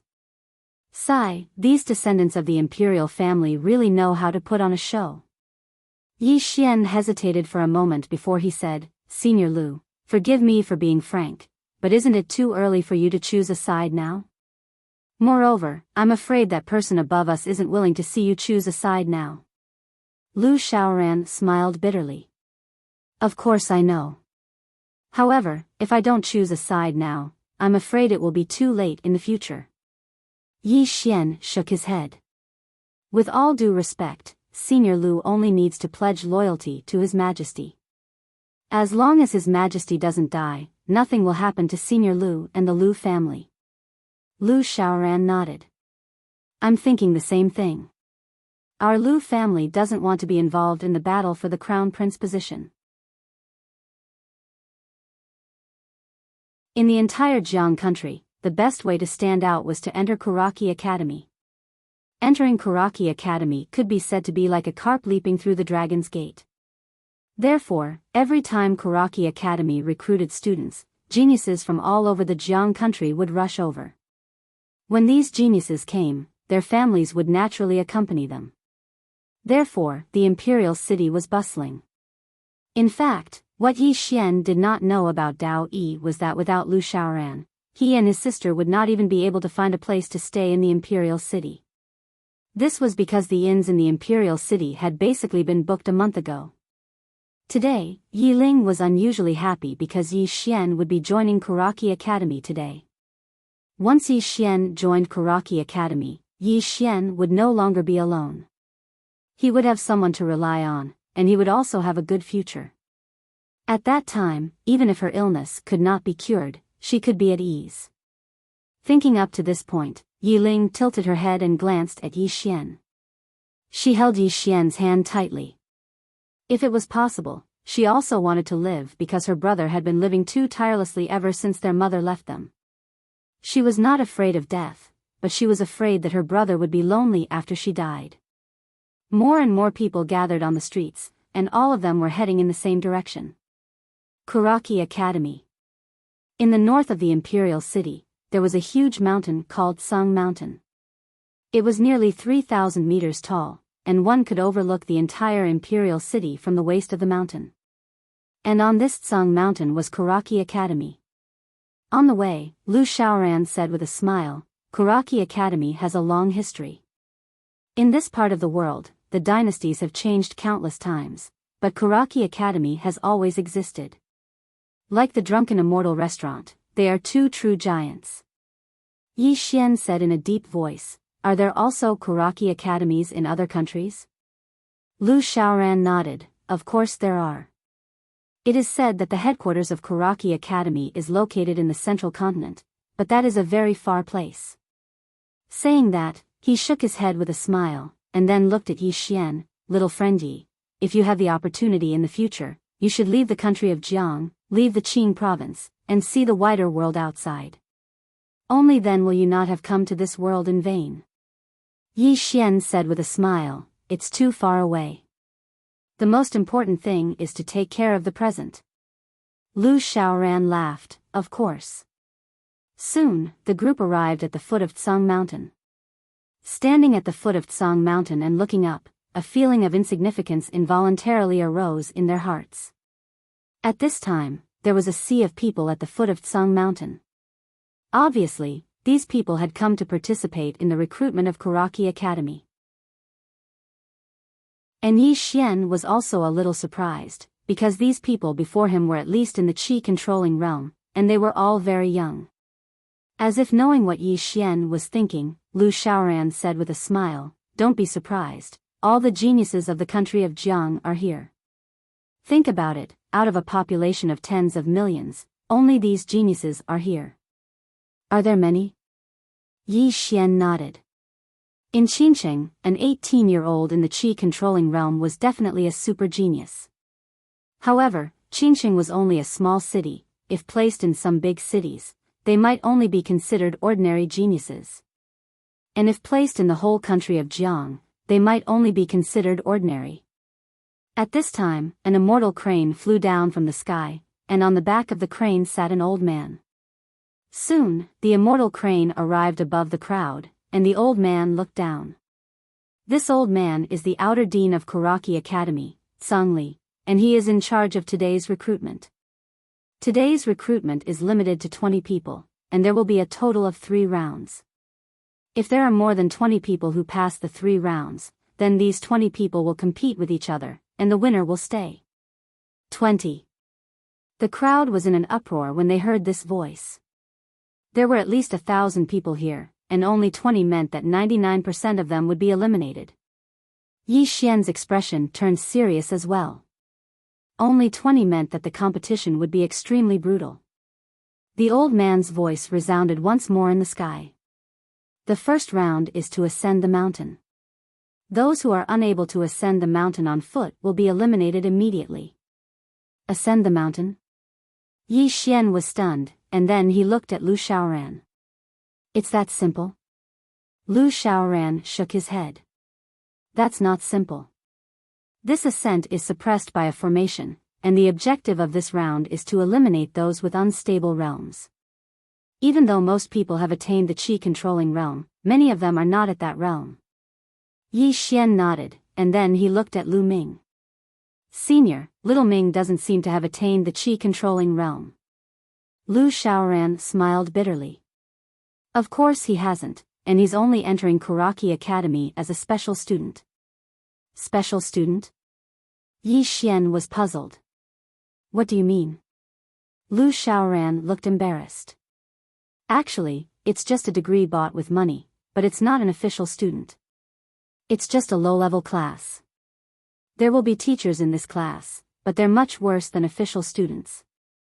Moreover, they don't have the status of an official student.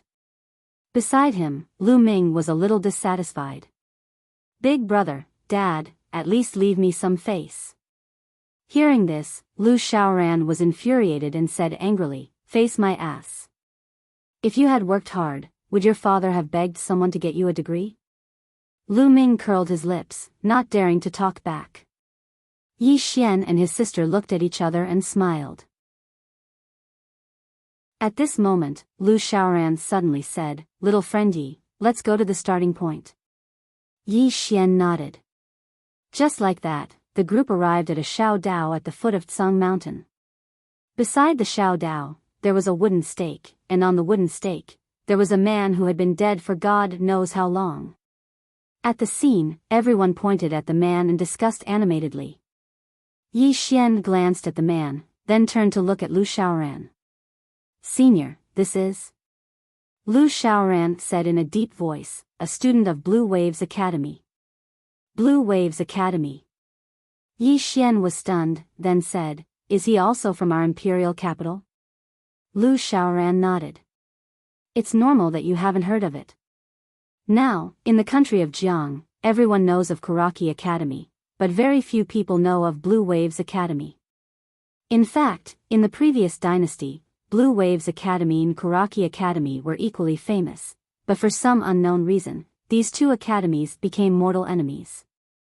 Every 3 years, there would be a life and death competition between them. Later, for some unknown reason, the strength of Blue Waves Academy gradually weakened, while Karaki Academy became stronger and stronger, so, for the last 50 years, Blue Waves Academy and Karaki Academy were almost completely defeated in the life and death competition, and those students who represented Blue Waves Academy to participate in the life and death competition were nailed to this Xiao Dao. If you go up from here, you will encounter many corpses. After speaking, he shook his head and sighed. According to the agreement between both sides, if Blue Waves Academy can win once, they can take away the corpses of these students. Unfortunately, until now, no one from Blue Waves Academy has been able to defeat the students of Karaki Academy. Chapter 34. Blue Waves Academy. Yi Xian looked at the corpse of the man in front of him, and his heart was filled with emotions. In Qingsheng, the aristocratic families used extremely cruel methods to fight for their own interests. But he did not expect that in the imperial capital, the fights between the major forces were even more cruel, and they did not show any mercy. At this time, Lu Xiaoran suddenly pointed at a round platform not far away from Xiao Dao. Little friend, do you know what this is? Yi Xian turned his head and looked at the round platform not far away. The round platform was more than 40 zhang wide, and on the round platform, there were 9 wooden people holding wooden swords. The 9 wooden people stood side by side in a neat row. This is? Yi Xian was somewhat curious and asked. Lu Xiaoran said in Xiao Dao, this is the famous 9 palace formation of Karaki Academy. It is said that this formation was created by the founder of Karaki Academy. In this 100 countries of Qingzhou, all Karaki Academy has this formation. And the purpose of this formation is said to be a test, a special test. As long as one can break this formation before the age of 20, the dean of Karaki Academy must accept this person as his direct disciple, which is equivalent to the disciple of the dean. After saying that, he shook his head and smiled. Unfortunately, this formation has not been broken for nearly 50 years already. 9 palace formation. Yi Xian sized up the 9 wooden people. Is this formation very powerful? Lu Xiaoran smiled bitterly. It is not just powerful. Once, there was a higher sky realm powerhouse who wanted to try it, but unfortunately, that person was directly killed in less than 10 breaths. And those who can reach higher sky realm before the age of 20, that is very few. Speaking until here, he slightly paused, then said again, it is said that Karaki Academy invited Nguesher to break this formation, but, whether she actually came or not, no one knows. Just when Yi Xian was about to say something, at this time, an old voice suddenly resounded from the sky, the test begins. Along with this voice, the people gathered in front of Xiao Dao all rushed out. Yi Xian turned his head and stroked Yi Ling's small head, then he looked at Lu Xiaoran. Senior Lu, please look after my sister. Lu Xiaoran smiled. Of course. Yi Ling gave Yi Xian a gentle hug. Brother, you can do it. Yi Xian chuckled, then turned around and joined the crowd. Looking at Yi Xian disappearing into the crowd, Yi Ling smiled. But very quickly, her body trembled. She felt as if she had fallen into an ice cellar. Cold air overflowed from her body, making her look like a block of ice. Lu Xiaoran was shocked when he saw this scene, and he hurriedly said, Come, let's go back first. Yi Ling shook his head. Uncle Lu, it's fine. As she spoke, she took out the heaven fire warm jade. With this, I'll be fine. Lu Xiaoran still wanted to say something, but Yi Ling raised her head and looked into the distance. She said softly, only when I see Big Brother joining Karaki Academy can I feel at ease. Lu Xiaoran sighed softly.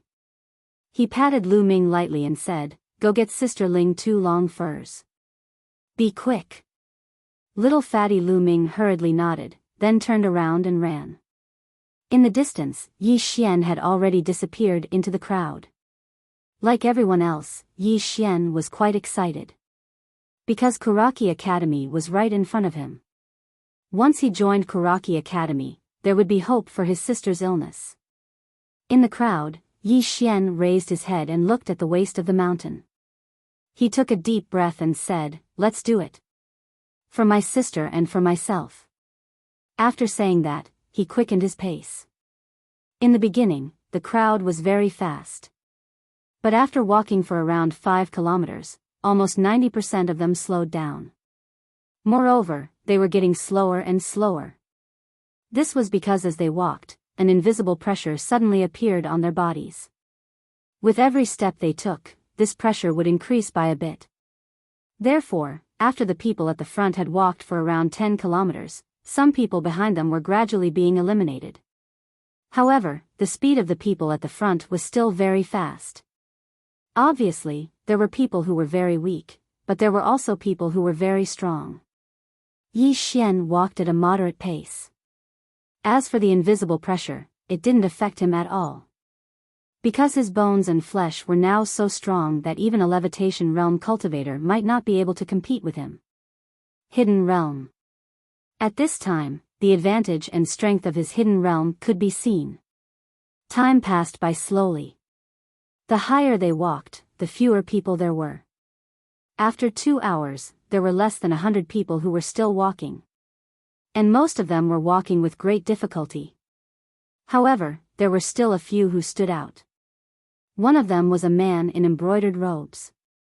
This person had taken the lead from the beginning and had left the people behind him a distance of nearly 10 meters.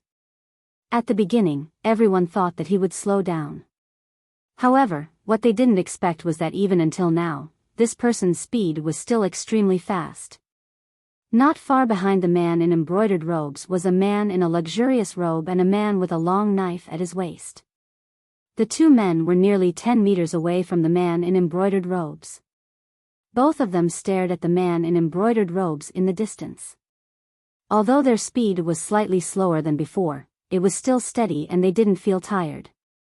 And behind these two men, there were less than 100 people left. Most of them were exhausted and walking with great difficulty. As for Yi Xian, he was still walking at a moderate pace. The pressure really didn't affect him at all. Even after walking for a while, the pressure on his body didn't grow stronger. Instead, he didn't feel any pressure at all. As for why he didn't walk quickly, he actually didn't think about this question. He was simply walking. To him, it didn't matter if he walked fast or slow, as long as he walked to the end. In other words, he didn't purposely walk. He could walk however he wanted. Half an hour later, there were less than 40 people still walking on Xiaodao. However, at this moment, the man in embroidered robes who was the leader had already walked to the end, followed by the man in luxurious robe and the man with a long knife. And when he was about to reach the end, he suddenly stopped and turned his head to look at a wooden stake beside Xiaodao. A man was nailed to the wooden stake. From his appearance, he seemed to be approximately 20 years old. This man was quite miserable. He didn't have both hands and feet. He didn't even have eyeballs. There were only 2 empty black holes in his eyes. Needless to say, he should also be a student of Blue Waves Academy. Moreover, from the corpse, he might have died not long ago. Yi Xian shook his head and sighed.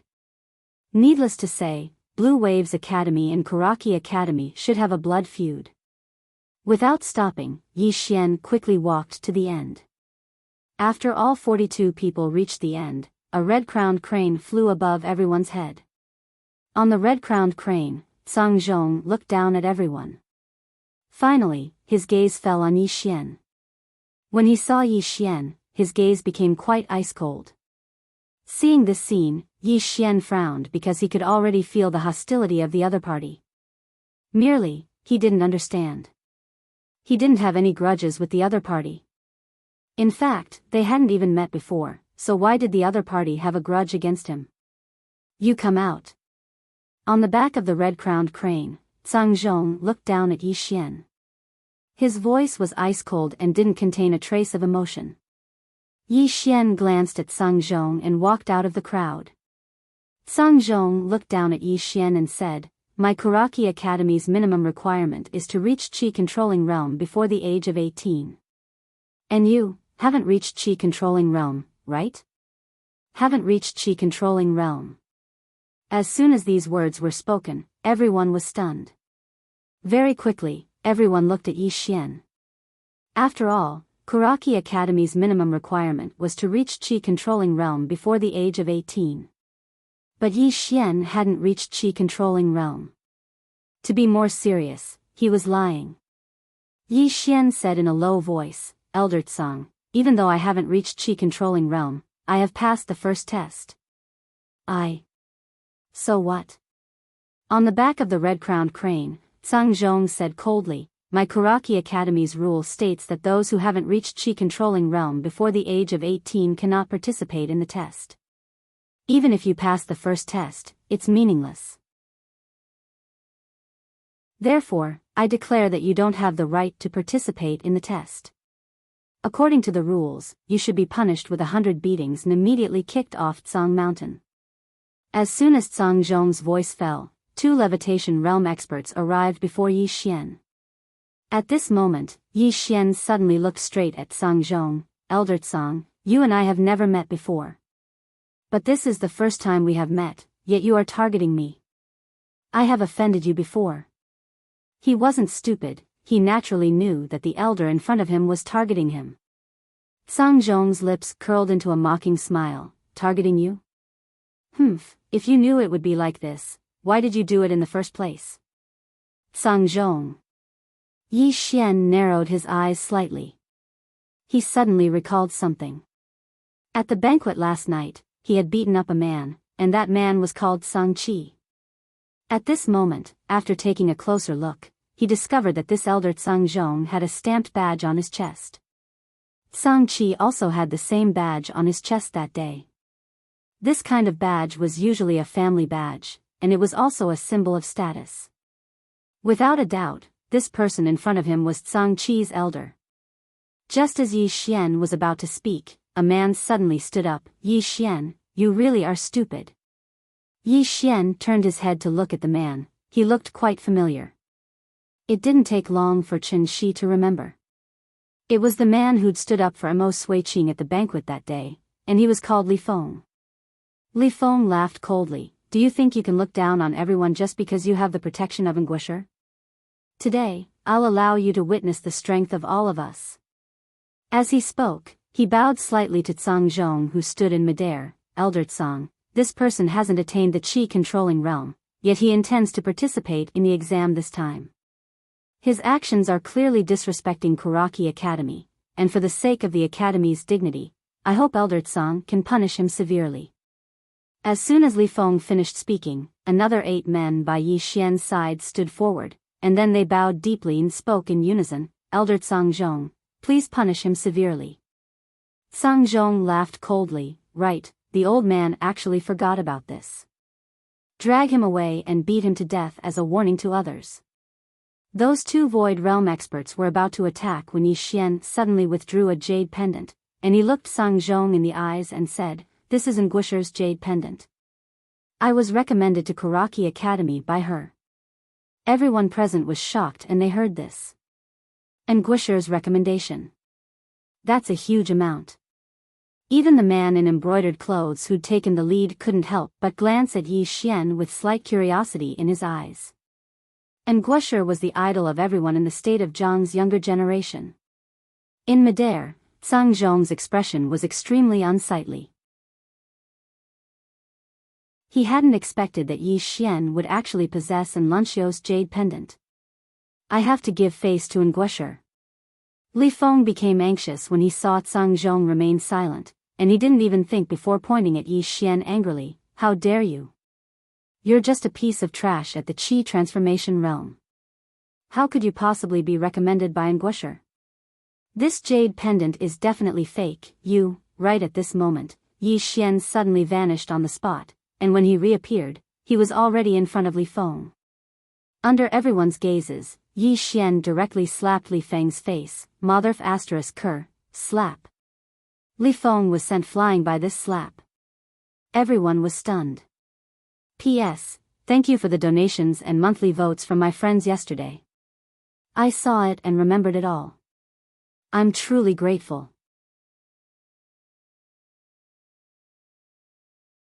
Chapter 35. Hit someone. Hit someone here. Everyone was stunned. Li Feng, who was hit by Yi Xian, was stunned as well. Because he really hadn't expected that Yi Xian would attack him. After all, this was Kuraki Academy, and Sang Zhong was here. Even Sang Zhong was slightly stunned because he hadn't expected that someone would dare to hit someone in front of him. Moreover, it was done in such a brazen manner. Meanwhile, Li Feng crawled up from the ground, and he pointed angrily at Yi Xian and said fiercely, "You're actually so arrogant. You." Before he could finish speaking, Yi Xian, who was not far away from him, suddenly approached him. Then, before he could come to his senses, Yi Xian slapped him in the face again. Slap. Along with a resounding slap, Li Feng's entire body was directly slapped away. Some of the students couldn't help but glance at Yi Xian with shock when they witnessed this scene. Li Feng was at the chi-controlling realm, but he actually couldn't fight back at all. If the first time Li Feng was hit was because of Yi Xian's sneak attack, then the second time wasn't a sneak attack, but a fair slap. Even then, Li Feng still couldn't fight back at all. His strength was suppressed. Presumptuous. At this moment, Sang Zhong, who was sitting on the back of the red-crowned crane, suddenly shouted angrily. In an instant, an invisible pressure enveloped Yi Xian. Yi Xian raised his head and looked Sang Zhong in the eyes. "Elder Tsang, it's not good to use public interests for personal gain, right?" Sang Zhong sneered, "Using public interests for personal gain? When did I use public interests for personal gain? My Kuraki Academy's recruitment standards are very clear. Those who haven't attained the chi-controlling realm aren't allowed to enter my academy. You're only at the transformation realm, so what wrong did the old man do to disqualify you?" As he said this, his eyes gradually turned cold. "And you publicly hit someone in my Kuraki Academy. You are looking down on my Kuraki Academy. And Guosher is my Kuraki Academy's honorary instructor. The old man believes that even if she were here, she wouldn't allow you to enter Kuraki Academy." At this moment, Li Feng suddenly crawled to his feet. He glared at Yi Xian, who was not far away. His face was filled with savagery and madness. "You lowly bastard, you actually." Before he finished speaking, Yi Xian suddenly appeared in front of him. Li Xiu's expression changed drastically. But this time, he was clearly prepared. When Yi Xian appeared in front of him, he suddenly threw a punch at Yi Xian. As he punched out, a powerful airflow wrapped around his fist like a mist. Quite powerful. Yi Xian also punched out. The two fists collided. Kacha!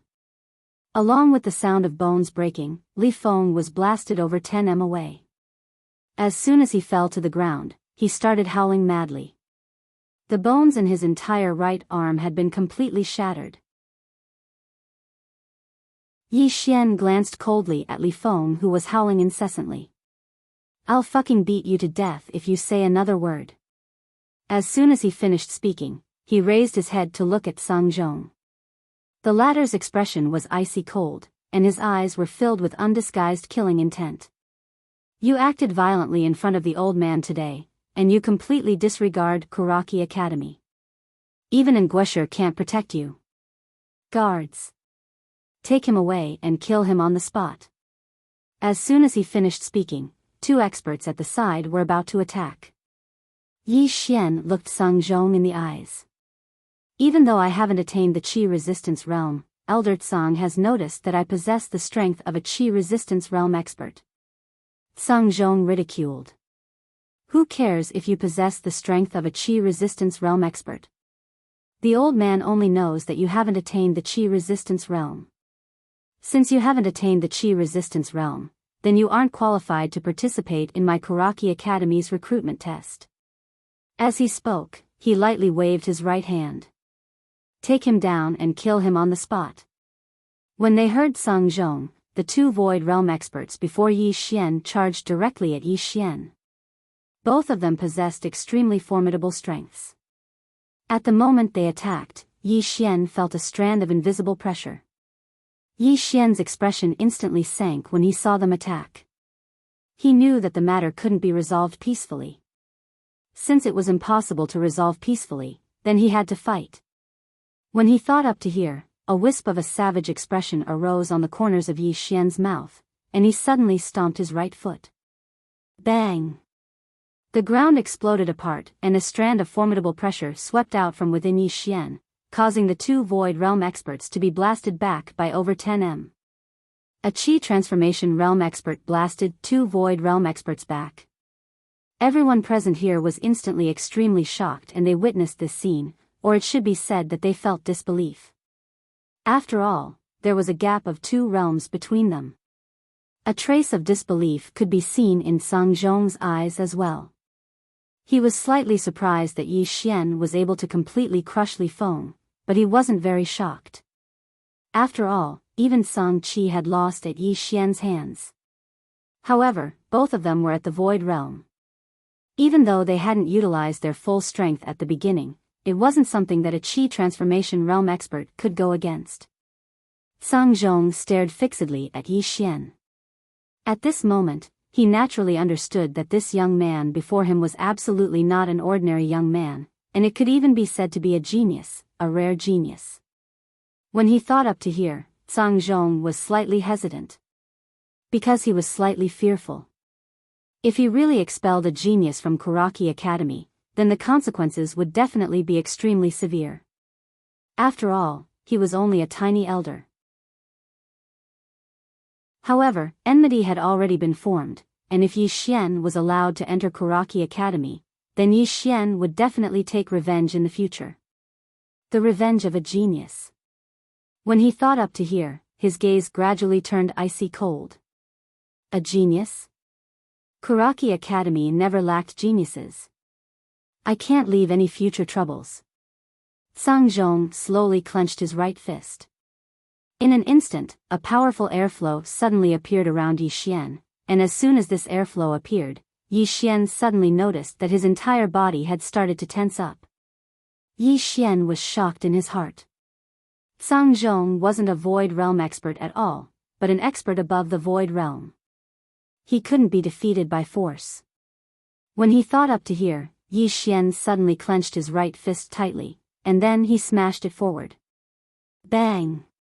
The airflow around him was instantly blasted apart by this punch, and right when Song Zhong was about to attack again, Yi Xian flashed backwards and arrived at the foot of the mountain with a few leaps. A wisp of ridicule arose on the corners of Song Zhong's mouth when he witnessed this scene. Trying to flee? How laughable. As he spoke, he was about to attack. However, right at this moment, Yi Xian charged onto the 9 Palaces formation platform. Seeing this scene, the people halfway up the mountain and at the foot of the mountain were all stunned. Even Song Zhong was stunned. What was he going to do? The moment Yi Xian stepped onto the 9 Palaces platform, it violently shook, and then a beam of light suddenly shot up from the center of the platform into the sky. At this moment, countless people from Karaki Academy looked up at the sky. 9 Palaces light pillar. Heavens, who is this? He actually wants to challenge the 9 Palaces formation? Could it be Enguisher? The 9 Palaces formation. It hasn't been activated for decades. Could it be Enguisher? Who exactly is it? Soon, figures ran down from the top of the mountain. The 9 Palaces platform had been activated, and it was obvious that someone wanted to challenge the 9 Palaces formation. On the back of the red-crowned crane, Song Zhong was also stunned. He originally thought that Yi Xian was going to escape, but he didn't expect that Yi Xian would actually go onto the 9 Palaces platform and challenge the 9 Palaces formation. When it was confirmed that Yi Xian was going to challenge the 9 Palaces formation, Zhang Zhong suddenly laughed. Yi Xian, the old man has finally seen what it means to seek one's own death. That's good, you've saved the old man a lot of trouble by courting death like this. 9 Palaces Formation. This formation was formed by 9 wooden puppets. When the 9 wooden puppets attacked together, they could instantly kill an Ascendant Realm expert. Let alone an Ascendant Realm expert, even if he went up there, he didn't have the confidence to break the formation. In fact, he had no confidence at all. This formation didn't just test one's strength, but also one's foundation, temperament, talent, and combat ability. The ancestral master of Kuraki Academy left this formation because he was afraid that Kuraki Academy would lose its talented people, those true talents. Soon, countless people gathered around the 9 Palaces platform. Everyone was looking at Yi Xian on the platform and discussing. Lu Xiaoran led the little fatty and Yi Ling over to the 9 Palaces platform, and his expression changed slightly when he saw Yi Xian. Is Yi Xian going to challenge the 9 Palaces platform? On the other hand, even though Yi Ling, who was wrapped in a thick coat, didn't know what was going on, she was able to sense that it was definitely nothing good. Yi Ling's face was pale and extremely nervous. Uncle Lu, big brother will be fine, right? Lu Xiaoran sighed softly.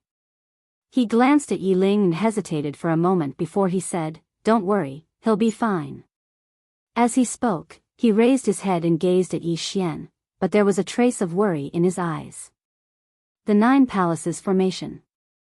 No one in the entire Jiang Kingdom had been able to successfully challenge the 9 Palaces Formation for a few dozen years. Moreover, practically all those who had challenged the 9 Palaces Formation had died miserably. Even though he knew that Yi Xian's strength wasn't bad and his origins were mysterious, it was the 9 Palaces Formation. As soon as Yi Xian stepped foot onto the 9 Palaces platform, the 9 wooden figures that were standing nearby suddenly seemed as if they'd come to life. They slowly walked over to Yi Xian and surrounded Yi Xian. Yi Xian's face was emotionless, or it should be said that there was killing intent in his eyes. He hadn't expected that the situation would develop to such an extent. Zhang Zhong was clearly targeting him. Fight them head on? This was Kuraki Academy, and even 10,000 of him couldn't defeat it. He had no other choice but to challenge the 9 Palaces Formation. Yi Xian discarded the distracting thoughts in his mind and glanced at the surroundings. The 9 wooden figures were holding wooden swords and hadn't moved, but he'd sensed danger.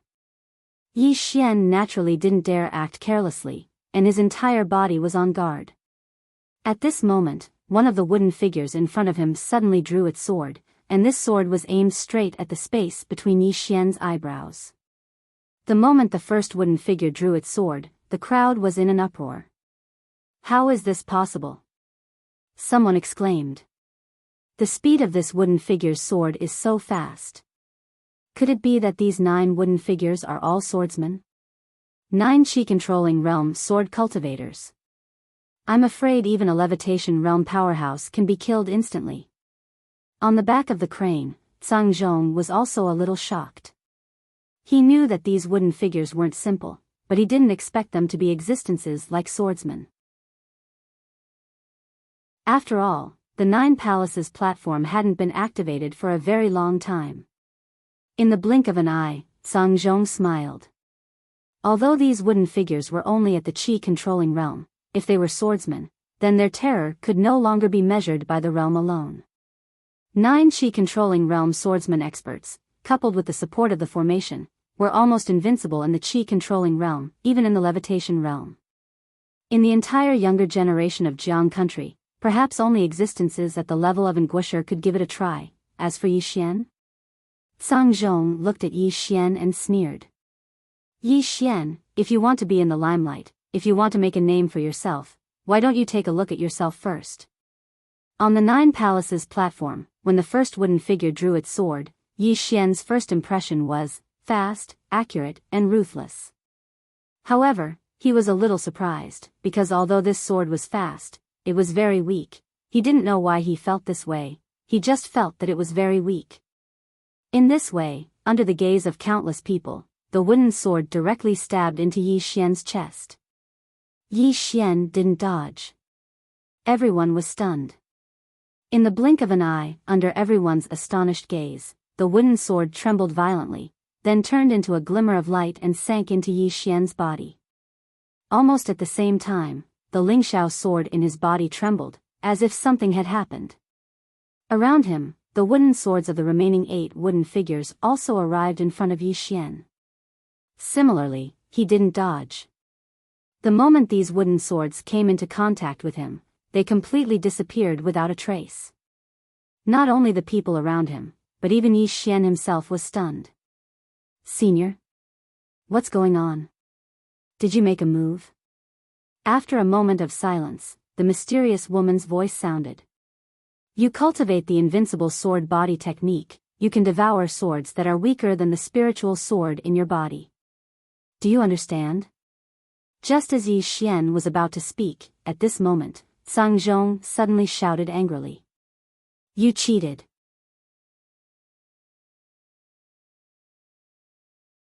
Chapter 36. You. Sang Zhong glared at Yi Xian, his face turning purple with anger. If Yi Xian wasn't on the 9 Palace platform, he would have already made his move. Because Kuraki Academy had a rule that no one was allowed to interfere once someone was on the 9 Palace platform, especially Ashenwood Academy. To put it bluntly, this test was set up by the ancestors of Kuraki Academy to prevent the old teachers from cheating and missing out on the true monstrous geniuses. Thus, even though Sang Zhong's lungs were about to explode, he didn't dare to make a move.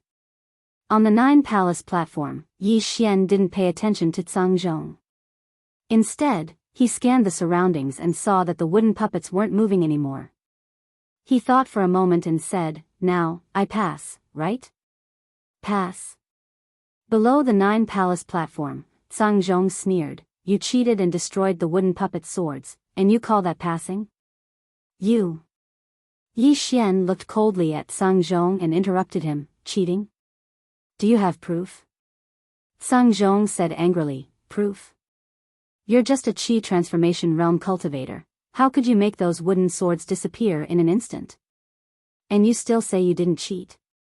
Yi Xian looked around and sighed, "I finally understand why this array hasn't been broken for so many years. So, breaking the array is cheating. TSK, I've learned something new." All around, there was a lot of discussion. At this time, a Kuraki Academy student suddenly came in front of Yi Xian and looked at Yi Xian. "You're just a Qi transformation realm cultivator, how could you possibly break this 9 Palace array?" Yi Xian looked straight at the student, "But I already broke it." The student shook his head, "There's definitely something fishy about this." As Elder Sang Zhong said, "You must have used some special method." Hearing this, the surrounding Kuraki Academy students all nodded. They naturally wouldn't believe that someone could break the 9 Palace array, let alone so easily. Because when they first joined Kuraki Academy, they didn't dare to have any thoughts about breaking the 9 Palace array. Even the super monstrous geniuses that led the inner court and inner court of Kuraki Academy weren't able to pass through the 9 Palaces formation. But this man in front of them, how could he? Cheating. Almost everyone was certain that Yi Xian had cheated. Yi Xian glanced at the wooden men around him. At this moment, these wooden men were no longer moving. After pondering for a moment, he asked in his heart, "Senior, is this considered cheating? Are you stupid?" The mysterious woman suddenly said, "Although you haven't comprehended the sword will, your heart of the sword is clear, and you're cultivating the invincible sword body technique, using the sword to forge your body. Although you haven't mastered it yet, you're already a little mature. These wooden puppets can only be considered as low-level swordsmen. Although they're powerful with the help of the formation, you're a genuine great swordsman. It wouldn't be an exaggeration to say that you're a half-step grandmaster of kendo. Plus, your invincible sword body technique can absorb swords. If they're not swordsmen, you might have to spend more effort, but if they're swordsmen, you're the bane of their existence." Hearing this, Yi Xian smiled bitterly. The reason why he asked that was because he had won too easily. But now that he heard the mysterious woman's words, he finally understood. When he thought up to here, he gazed at Sung Zhong and was about to speak. However, a middle-aged man suddenly appeared here, and the students in the surroundings hurriedly bowed deeply and spoke in unison, Vice Dean Li Xiu. Even Sung Zhong hurriedly bowed. Vice Dean. In the Tsangshan Academy, there were 3 vice deans, and these 3 vice deans were all people with real power. Li Xiu. Yi Xian glanced at Li Xiu, and his heart shuddered. Unfathomable. This man's strength might only be slightly lower than the 9th floor master on the cloud ship. A real big shot had appeared. However, this was also his goal. His goal of challenging the 9 palace array was to lure the big shot of Green Mountain Academy out. Li Xiu glanced at Sung Zhong. Public affairs are public affairs, private affairs are private affairs. Using public affairs for personal gain is undesirable. From now on, you don't need to be responsible for the recruitment. Go report to the logistics department at the back of the mountain. Hearing this, Li Xiu's face instantly turned pale, and he hurriedly bowed respectfully, Vice Dean, this person hasn't reached the Imperial Qi realm. It wasn't my fault to stop him. Li Xiu interrupted Sung Zhong. I don't know what grudges you have with him, but this recruitment is related to the future prosperity of Green Mountain Academy. How can you mix personal grudges with it? Don't say any more. Sung Zhong's expression was extremely ugly, but he didn't dare to say anything. But he didn't leave either. He just retreated to the side and stared at Yi Xian. Li Xiu turned to look at Yi Xian. Yi Xian bowed slightly. Greetings, Vice Dean. The Vice Dean sized up Yi Xian. Although I don't know what method you used to destroy those wooden swords, but with your foundation combat power, you are already qualified to join my Verdantwood Academy. Speaking up to here, he suddenly frowned. He seemed to have noticed something. He quickly walked in front of Yi Xian and put a hand on Yi Xian's shoulder. Inside Yi Xian's body, the Ling Xiao sword quietly disappeared. Soon, Li Xiu withdrew his hand and looked deeply at Yi Xian. You don't have a dantian. As soon as he said this, everyone was stunned. Sung Zhong was also slightly stunned, but in the blink of an eye, he was so happy that he almost laughed crazily. Yi Xian was silent, and he asked in his heart, Senior, why did I put away the Ling Xiao sword? Can't I reveal my special dantian to others? Of course not. The mysterious woman said, this method is too shocking. If they find out that you have a sword as your dantian, with your current strength, it is very likely that you will be in great danger, because this is a completely new cultivation method and system. Hearing this, Yi Xian thought for a moment and felt that it was reasonable, so he nodded, I don't have a dantian. Sung Zhong suddenly laughed, you don't have a dantian? In other words, you, Yi Xian, can only be a martial artist, a low-level martial artist.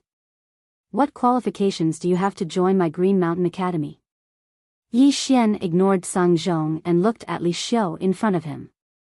After a moment of silence, Li Xiu said, you don't have a dantian, so it will be difficult for you to enter the Xiantian realm. The academy can't give resources to a student without a dantian, so you can't become a student of Green Mountain Academy. However, your foundation is good, so you can stay in the academy and become a martial disciple. Martial disciples were low-level handymen in the academy, who specialized in doing odd jobs for students and teachers. Martial disciple? Yi Xian's face darkened. He naturally wouldn't become a martial disciple. He wanted to join Green Mountain Academy. Just as he was about to release his battle intent, Lu Xiaoran's anxious voice suddenly rang out, Little friend Yi. Yi Xian looked over, and when he saw the appearance of Yi Ling, who was standing next to Lu Xiaoran, his expression instantly changed. At this moment, Yi Ling's head was covered in white frost, and his body emitted waves of cold air. His entire body was like a block of ice. Yi Xian was shocked. He hurriedly ran to Lu Xiaoran and picked up Yi Ling. As soon as he touched Yi Ling, the cold air coming from Yi Ling's body made him shiver. This? At this moment, Yi Xian was panicking out of his wits. As if he had thought of something, he suddenly looked at Li Xiu, who was not far away, and pleaded, Senior, Please let the doctors of Green Mountain Academy take a look at my sister. Li Xiu glanced at Yi Ling and shook his head. There are only 3 medical grandmasters in Green Mountain Academy. How could they come out to treat someone so easily? There were less than 10 medical grandmasters in the entire country of Jiang, and Green Mountain Academy had 3. These people could be said to be national treasures, and it was too difficult to invite them. Even he might not be able to invite a medical grandmaster, and even if he could, he would have to pay a certain price. And the young man in front of him had no value at all. How could he pay a certain price to invite a medical grandmaster? Yi Xian still wanted to say something, but Li Xiu shook his head. Your dantian has been shattered, and you can only advance beyond the Qi Change realm for the rest of your life. If you're willing, you can stay in Green Mountain Academy and become a martial disciple. If you're unwilling, leave immediately. With that, he flicked his sleeves and left. Yi Xian, whose dantian had been shattered, had no value to Green Mountain Academy. At this moment, Yi Xian suddenly hugged Yi Ling, whose aura was getting weaker and weaker, and stood in front of Li Xiu. Yi Xian knelt on one knee and looked at Li Xiu with bloodshot eyes. If Green Mountain Academy is willing to save my sister, I, Yi Xian, will go through water and tread on fire for Green Mountain Academy, even if I have to die 10,000 times. Li Xiu looked at Yi Xian, and after a moment, his eyes gradually turned cold. You're not qualified. With that, he turned and walked up the mountain. Yi Xian still wanted to say something, but at this moment, brother, Yi Ling, who was in Yi Xian's arms, suddenly said in pain, no, don't treat him. Brother, you, hurry up and get up. Tears kept flowing from Yi Ling's eyes, and these tears were actually icy blue. Yi Ling hugged Yi Xian tightly. She felt wronged, not for herself, but for her brother. When had her brother ever knelt to someone before? No, she really didn't want to treat him anymore. Yi Xian sat on the ground, hugging Yi Ling, who was getting colder and colder. He hugged her tightly, and his whole body trembled. The tears in his eyes were like a broken dam, and he cried like a child, I'm sorry. Brother, I'm useless. I'm sorry. In Yi Xian's arms, Yi Ling pressed her head against Yi Xian's chest. The coldness in her body was getting stronger, but her aura was getting weaker and weaker. Yi Ling hugged Yi Xian tightly, and she raised her head to look at Yi Xian, and squeezed out a smile. Brother, don't cry. I'm already very happy to die in my brother's arms. Yi Xian hugged Yi Ling tightly, and his heart felt like it was being cut by a knife. Inside his body, Ling Xiao's sword kept trembling, and his whole body was already on the verge of collapse. Yi Ling held Yi Xian's cheeks with both hands, and looked at Yi Xian. As she looked, she suddenly smiled. Brother, after I die, bring my ashes with you. I want to accompany you for the rest of my life. Also, live well, you must live well. As she said that, she slowly closed her eyes, and her aura became weaker and weaker. Brother, in my next life, I'll still be your little sister.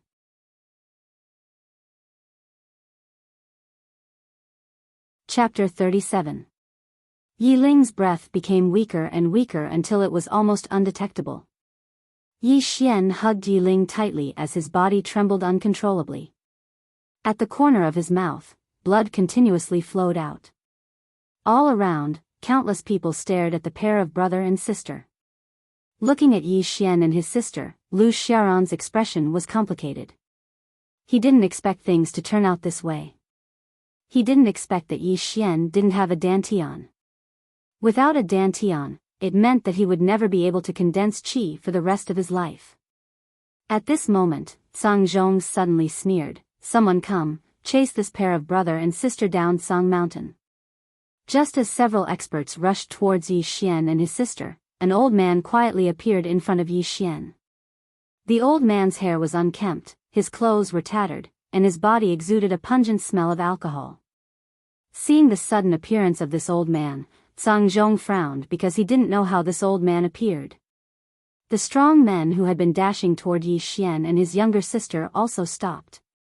Cang Zhong stared at the old man. Who are you?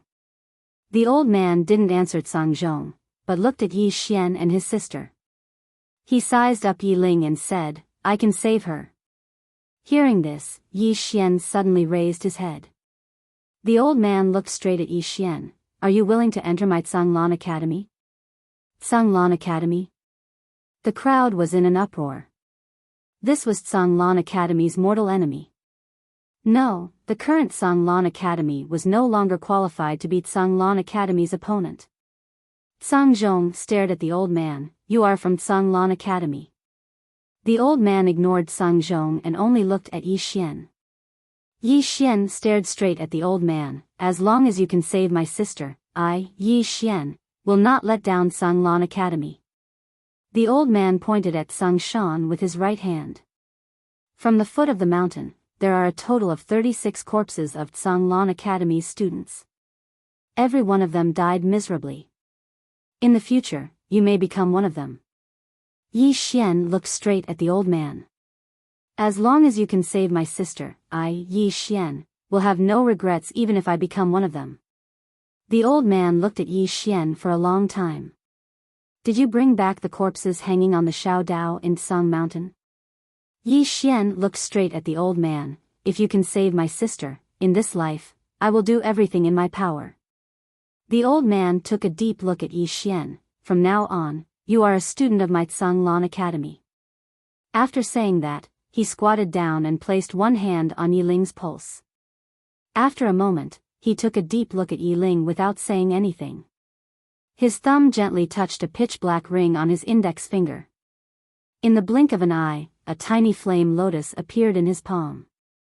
Along with the appearance of this flame lotus, the surrounding temperature suddenly rose. Fire spirit! Someone in the crowd exclaimed. Cang Zhong's face was also filled with astonishment. In this world, there were some natural oddities, and these natural oddities were extremely precious existences. For example, this fire spirit was a priceless existence. No, this wasn't something that could be bought with money. Even in Sangmu Academy, this kind of natural oddities was extremely rare.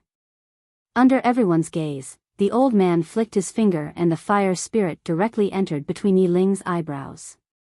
Soon, the cold air on Yi Ling's body receded like a receding tide. The old man's right hand was tightly placed on Yi Ling's shoulder. A mysterious force was continuously transmitted into Yi Ling's body. Gradually, under the nervous gaze of Yi Xian, Yi Ling's face became a little rosy.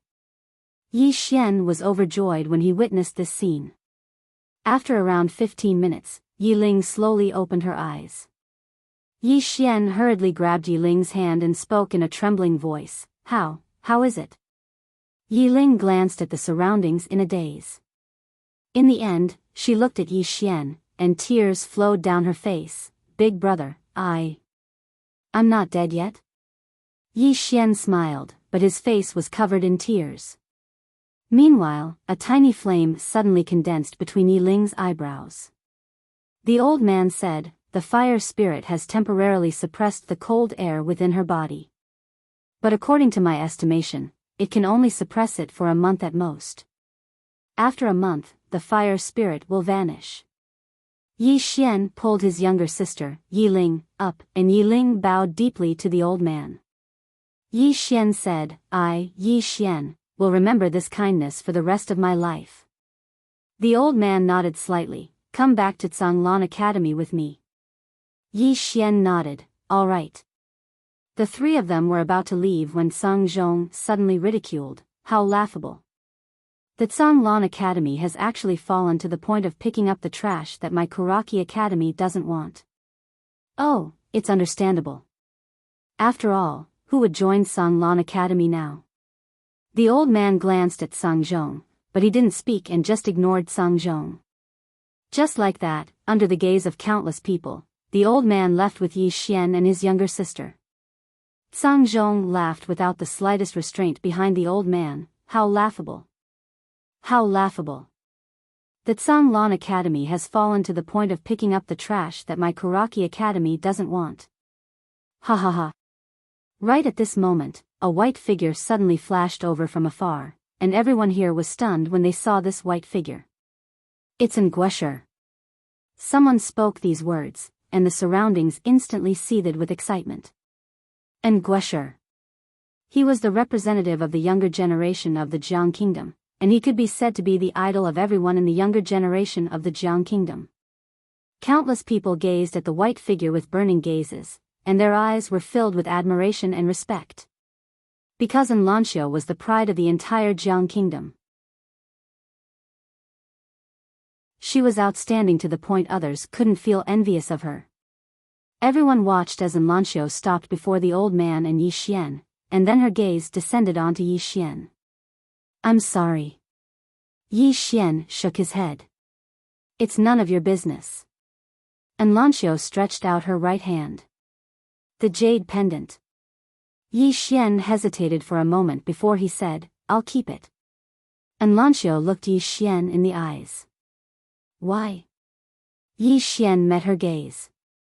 "It's a form of friendship."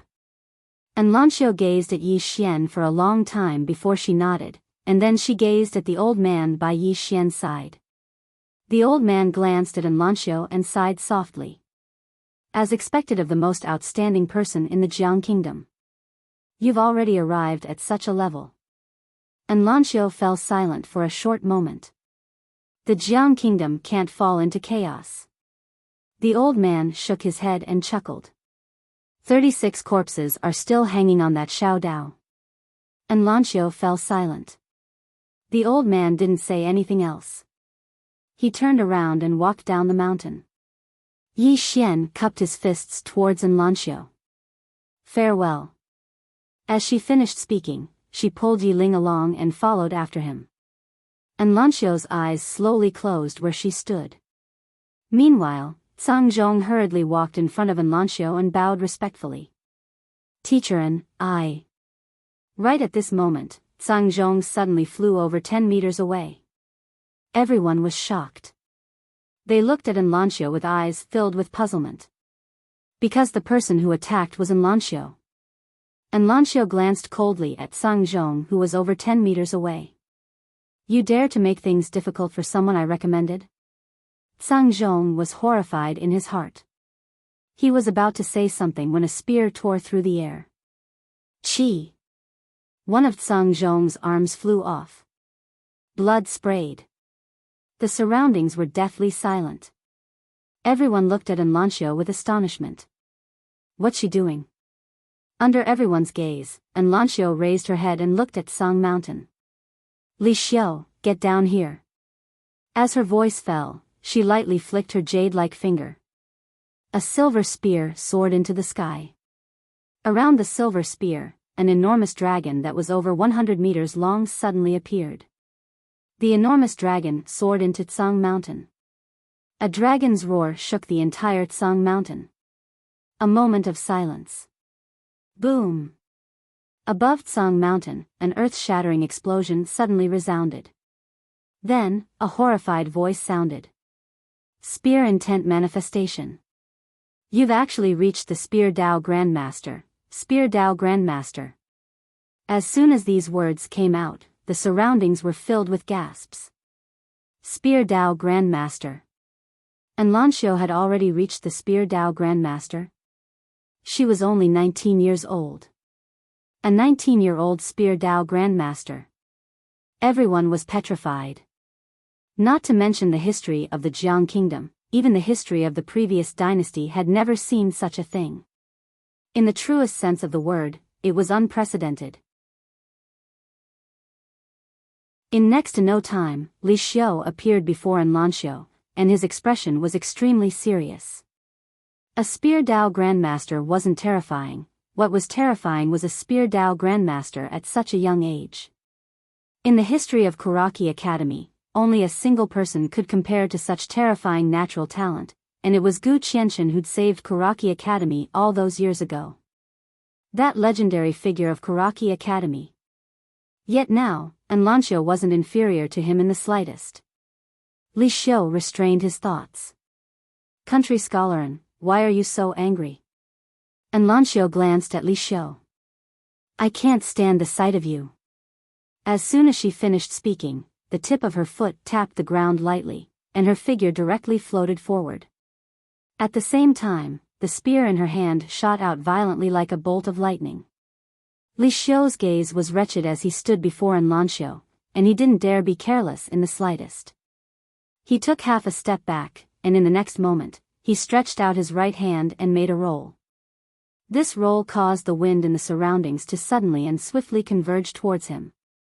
In an instant, a whirlpool had appeared before him, and within the whirlpool were countless wind blades that were thin like cicada wings. Meanwhile, the spear arrived. Bang! An enormous bang that shook the heavens resounded abruptly.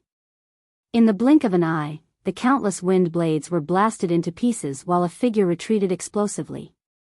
This figure was exactly Li Xiu, and he'd retreated over 100 m back. As soon as he stopped moving, a wisp of blood seeped out from the corner of his mouth. At the same time, his entire right arm had cracked apart into the shape of a spiderweb. The surroundings were deathly silent. Enrich had defeated a vice-dean of Kuraki Academy. Everyone in the surroundings didn't know Li Xiu's true cultivation, but since he was able to become the vice-dean of Kuraki Academy, then how could he be trash? It could be said that Li Xiu was at least at the Nether Passage realm, or perhaps even higher. Yet now, he'd lost to Enrich. Li Xiu stared fixedly at Enrich. There was no flames of rage in his eyes, and there was only deep fear. Others didn't know what Enrich's background represented, but he did. So, when Enrich hadn't joined Kuraki Academy all those years ago, Kuraki Academy didn't dare go too far. After all, when it came to a level like Kuraki Academy, some geniuses were either roped in or destroyed. On the other hand, Kuraki Academy didn't dare to have any ill intentions towards Enrich. Enrich didn't attack again. She glanced at Grey Mountain and shook her head. From this moment onward, I have nothing to do with Kuraki Academy. As soon as she finished speaking, she turned around and left. Li Xiu's expression changed drastically when he heard Enrich. Country scholar, you absolutely can't do that. If I've offended you in any way, then I apologize. Please. In the distance, Enrich had vanished from everyone's fields of vision. Li Xiu's expression was extremely unsightly as he stood on the spot. Right at this moment, the 8 wooden figures on the distant 9 palace platforms suddenly returned to their positions, and then a figure suddenly appeared on the platform in the blink of an eye. The expressions of everyone in the surroundings changed drastically when they saw this figure. Because this figure was Gu Qianchen, who'd left the kingdom of Jiang for almost 300 years. Along with Gu Qianchen's appearance, all the higher-ups of Kuraki Academy were alarmed. Besides the dean who was in closed-door cultivation, the other 2 vice-deans and some supreme elders had rushed over to the platform, and then they bowed in succession. Gu Qianchen glanced at the surroundings and grinned. It's rare that I'm late. Where's the person who broke the formation? His foundation is solid like a rock at such a young age. Not only has he comprehended battle intent, he's even a great swordsman. It's rare that he's cultivated both the martial arts and the sword to such an extent.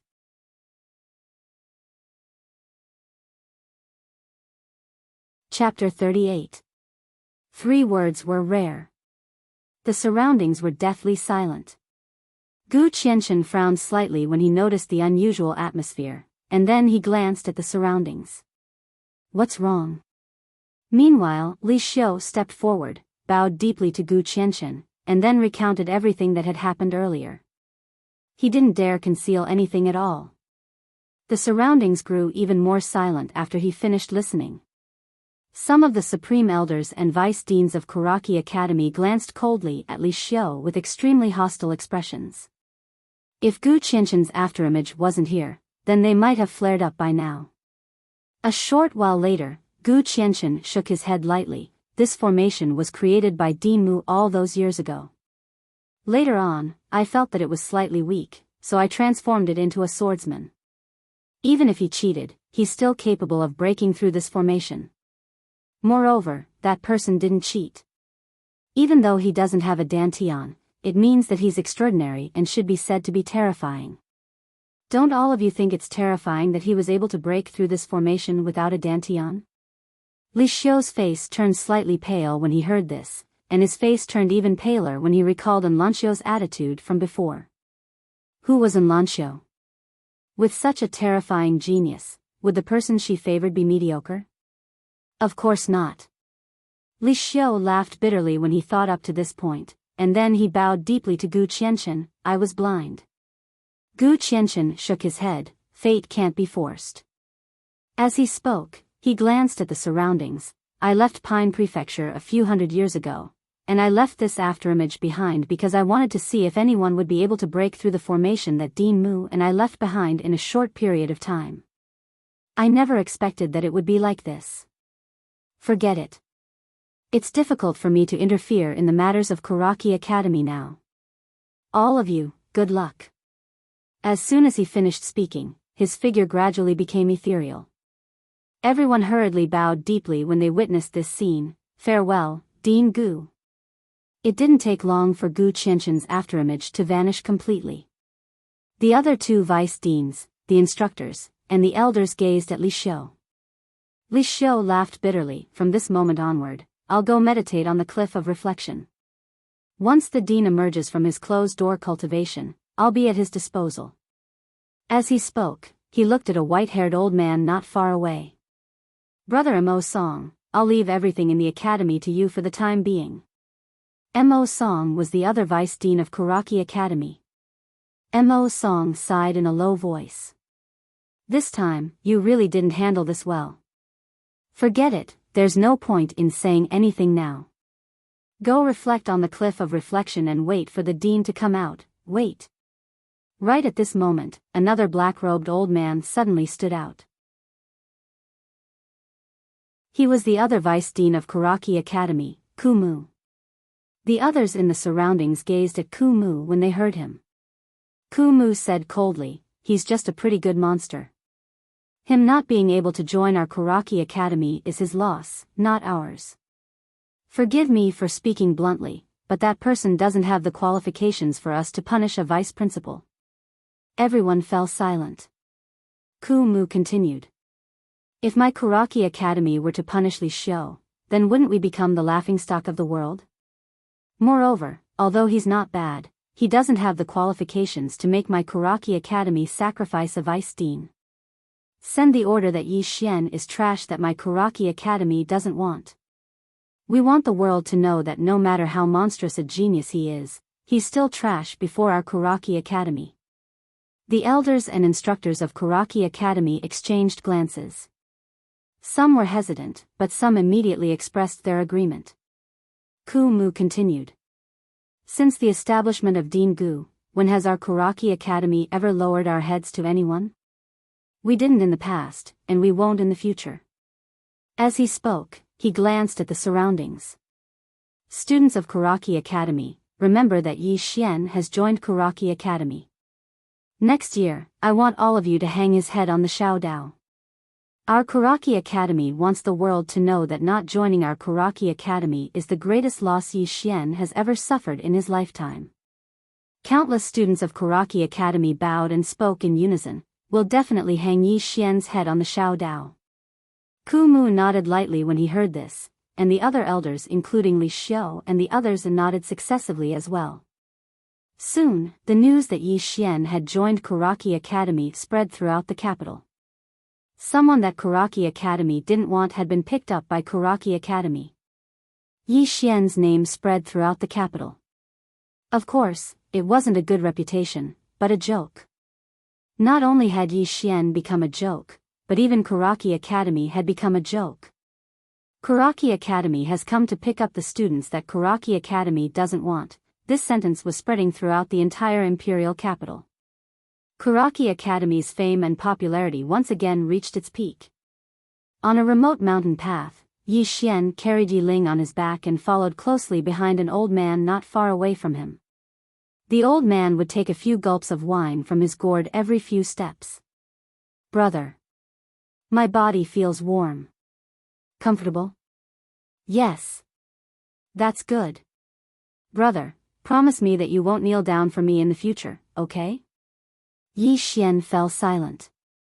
Yi Ling tightly wrapped her arms around Yi Xian's neck. Brother, I'd rather die than have you kneel down for others. I'd rather kneel down for the world than have you die. Brother, in the next life, I'll still be your little sister, okay? No, in the next life, the next life, the next life. A quarter of an hour later, the old man in the distance stopped. Yi Xian also stopped. Not far away from the three of them were two small mountains. They weren't very tall, only a few hundred meters tall. Compared to Karaki Academy's Tsang Mountain, they were pitifully small. In between the two small mountain peaks, there was a small path. Beside the small path, there was a stone tablet. The stone tablet was surrounded by overgrown weeds, and on top of the stone tablet, there were 4 big black words, Tsanglan Academy. These 4 words were somewhat desolate. Under the old man's guidance, Yi Xian carried his little sister through the Shao Dao. At the end of the Shao Dao was another mountain, but it wasn't very tall. It was only slightly taller than the 2 mountains behind them. At the top of this mountain, some buildings could be vaguely seen. The old man walked forward slowly, while Yi Xian carried his little sister and followed. At this moment, the old man suddenly said, I can't remember how many years it has been. You're the first person who was willing to join Karaki Academy. Behind the old man, Yi Xian was slightly stunned. In an instant, he said in astonishment, Senior, may I ask, how many students are there in Karaki Academy? Including you, too. The old man didn't even turn his head. Yi Xian was stunned in place. After a while, he hurriedly carried his little sister to the old man's side. Senior, are you sure you're not joking? The old man glanced at Yi Xian. Do you think I'm joking with you? No, Yi Xian gulped, you. Karaki Academy, including me, really only has 2 students? The old man nodded. Seeing that the old man didn't seem to be joking, Yi Xian smiled bitterly. Senior. 2 people. This. He was already somewhat speechless. The old man lightly patted Yi Xian's shoulder. Don't worry, I've already recruited. Oh no, I've already recruited 2 more people. They'll be arriving soon. At that time, Karaki Academy will have 4 people. After saying that, he walked towards the distant mountain peak. Yi Xian was stunned in place. On Yi Xian's back, Yi Ling glanced at the old man in the distance and said softly, Brother, it seems like you've been tricked. Yi Xian shook his head and smiled. He saved you. For this, brother is willing to jump into any trap. After saying that, he carried Yi Ling on his back and hurriedly followed. Soon, under the old man's lead, the 3 of them arrived at the mountain peak. At the mountain peak, there was only a dilapidated hall and a dozen or so houses. The paint on the outside of the hall had almost peeled off, and there were even a few large cracks on the walls. Not only that, the hall only had 1 door. And at a glance, there were weeds everywhere. Yi Xian turned to look at the old man. The old man said, Karaki Hall is where we usually discuss matters and entertain guests. However, it's been many years since it's been used for such matters. It's a little abandoned, clean it up later. Yi Xian, the old man pointed to the back of the hall. The houses over there are all empty. You can find anyone to stay in. I'm a little tired, so I'll go rest first. After saying that, the old man disappeared without looking back. In the same place, Yi Xian carried Yi Ling on his back and looked at the dilapidated hall in front of him, speechless for a long time. He knew that Karaki Academy might not be that good, but he didn't expect it to be this bad. No, it's not just bad, it's practically going to close down. An old man of unknown identity and 2 students. Is this King Academy? It's probably an orphanage. After a long time, Yi Xian sighed softly. At this time, Yi Ling suddenly jumped down from his back and pulled Yi Xian's hand. Brother, go choose our rooms. I'll clean this hall. Yi Xian was a little hesitant. Yi Ling jumped on the spot and giggled. It's not cold anymore. Brother, go quickly, I'll be fine. Seeing that Yi Ling didn't seem to be lying, Yi Xian nodded. He gently rubbed Yi Ling's little head. Take your time. Brother will go pick 2 rooms and find something to eat. Then I'll help you. Yi Ling nodded obediently. Yi Xian smiled and turned to leave. As for Yi Ling, he entered the hall and found a broom to start sweeping. About 100 feet behind the main hall, there were buildings scattered all over the place. From the outside, these buildings must have been very glorious in the past, but now, they were simply unsightly, especially the house in front of him. Half of the roof had disappeared. Yi Xian shook his head and walked through the Shao Dao that was already covered with weeds. Suddenly, he stopped because not far from his right, there was a decent courtyard. This courtyard wasn't as dilapidated as the courtyards in front of him, and there were some flowers and plants around it. It looked very good. Yi Xian was delighted. I can let my sister live here. After saying that, he walked over quickly. Soon, he pushed the door open and entered. The moment he pushed the door open, he was stunned. Not far in front of him, there was a pool. At this moment, in the pool, a woman was leaning against the wall of the pool. Her legs were stretched out in a shape. The water was very clear, so clear that he could see everything at the bottom of the pool. Of course, this wasn't the most important thing. The most important thing was that the woman was naked. The woman just looked at Yi Xian calmly. Yi Xian was stunned and then turned around. At this moment, he felt a terrifying aura coming from behind him. Then, a blade as thin as a cicada's wing was placed on his neck. Yi Xian's expression changed slightly. He quickly raised his hands. I only like men. P.S. New writing is very slow and very serious. Therefore, it's impossible to write a lot in a day. If I write too much, it must be nonsense. Therefore, many people ask me to add more chapters. This concubine can't do that. The only thing I can do is to update steadily and add chapters from time to time. I hope everyone can understand. You're tuning into the Romantic Tales YouTube channel. Don't forget to subscribe and join us on this journey to catch the most captivating stories.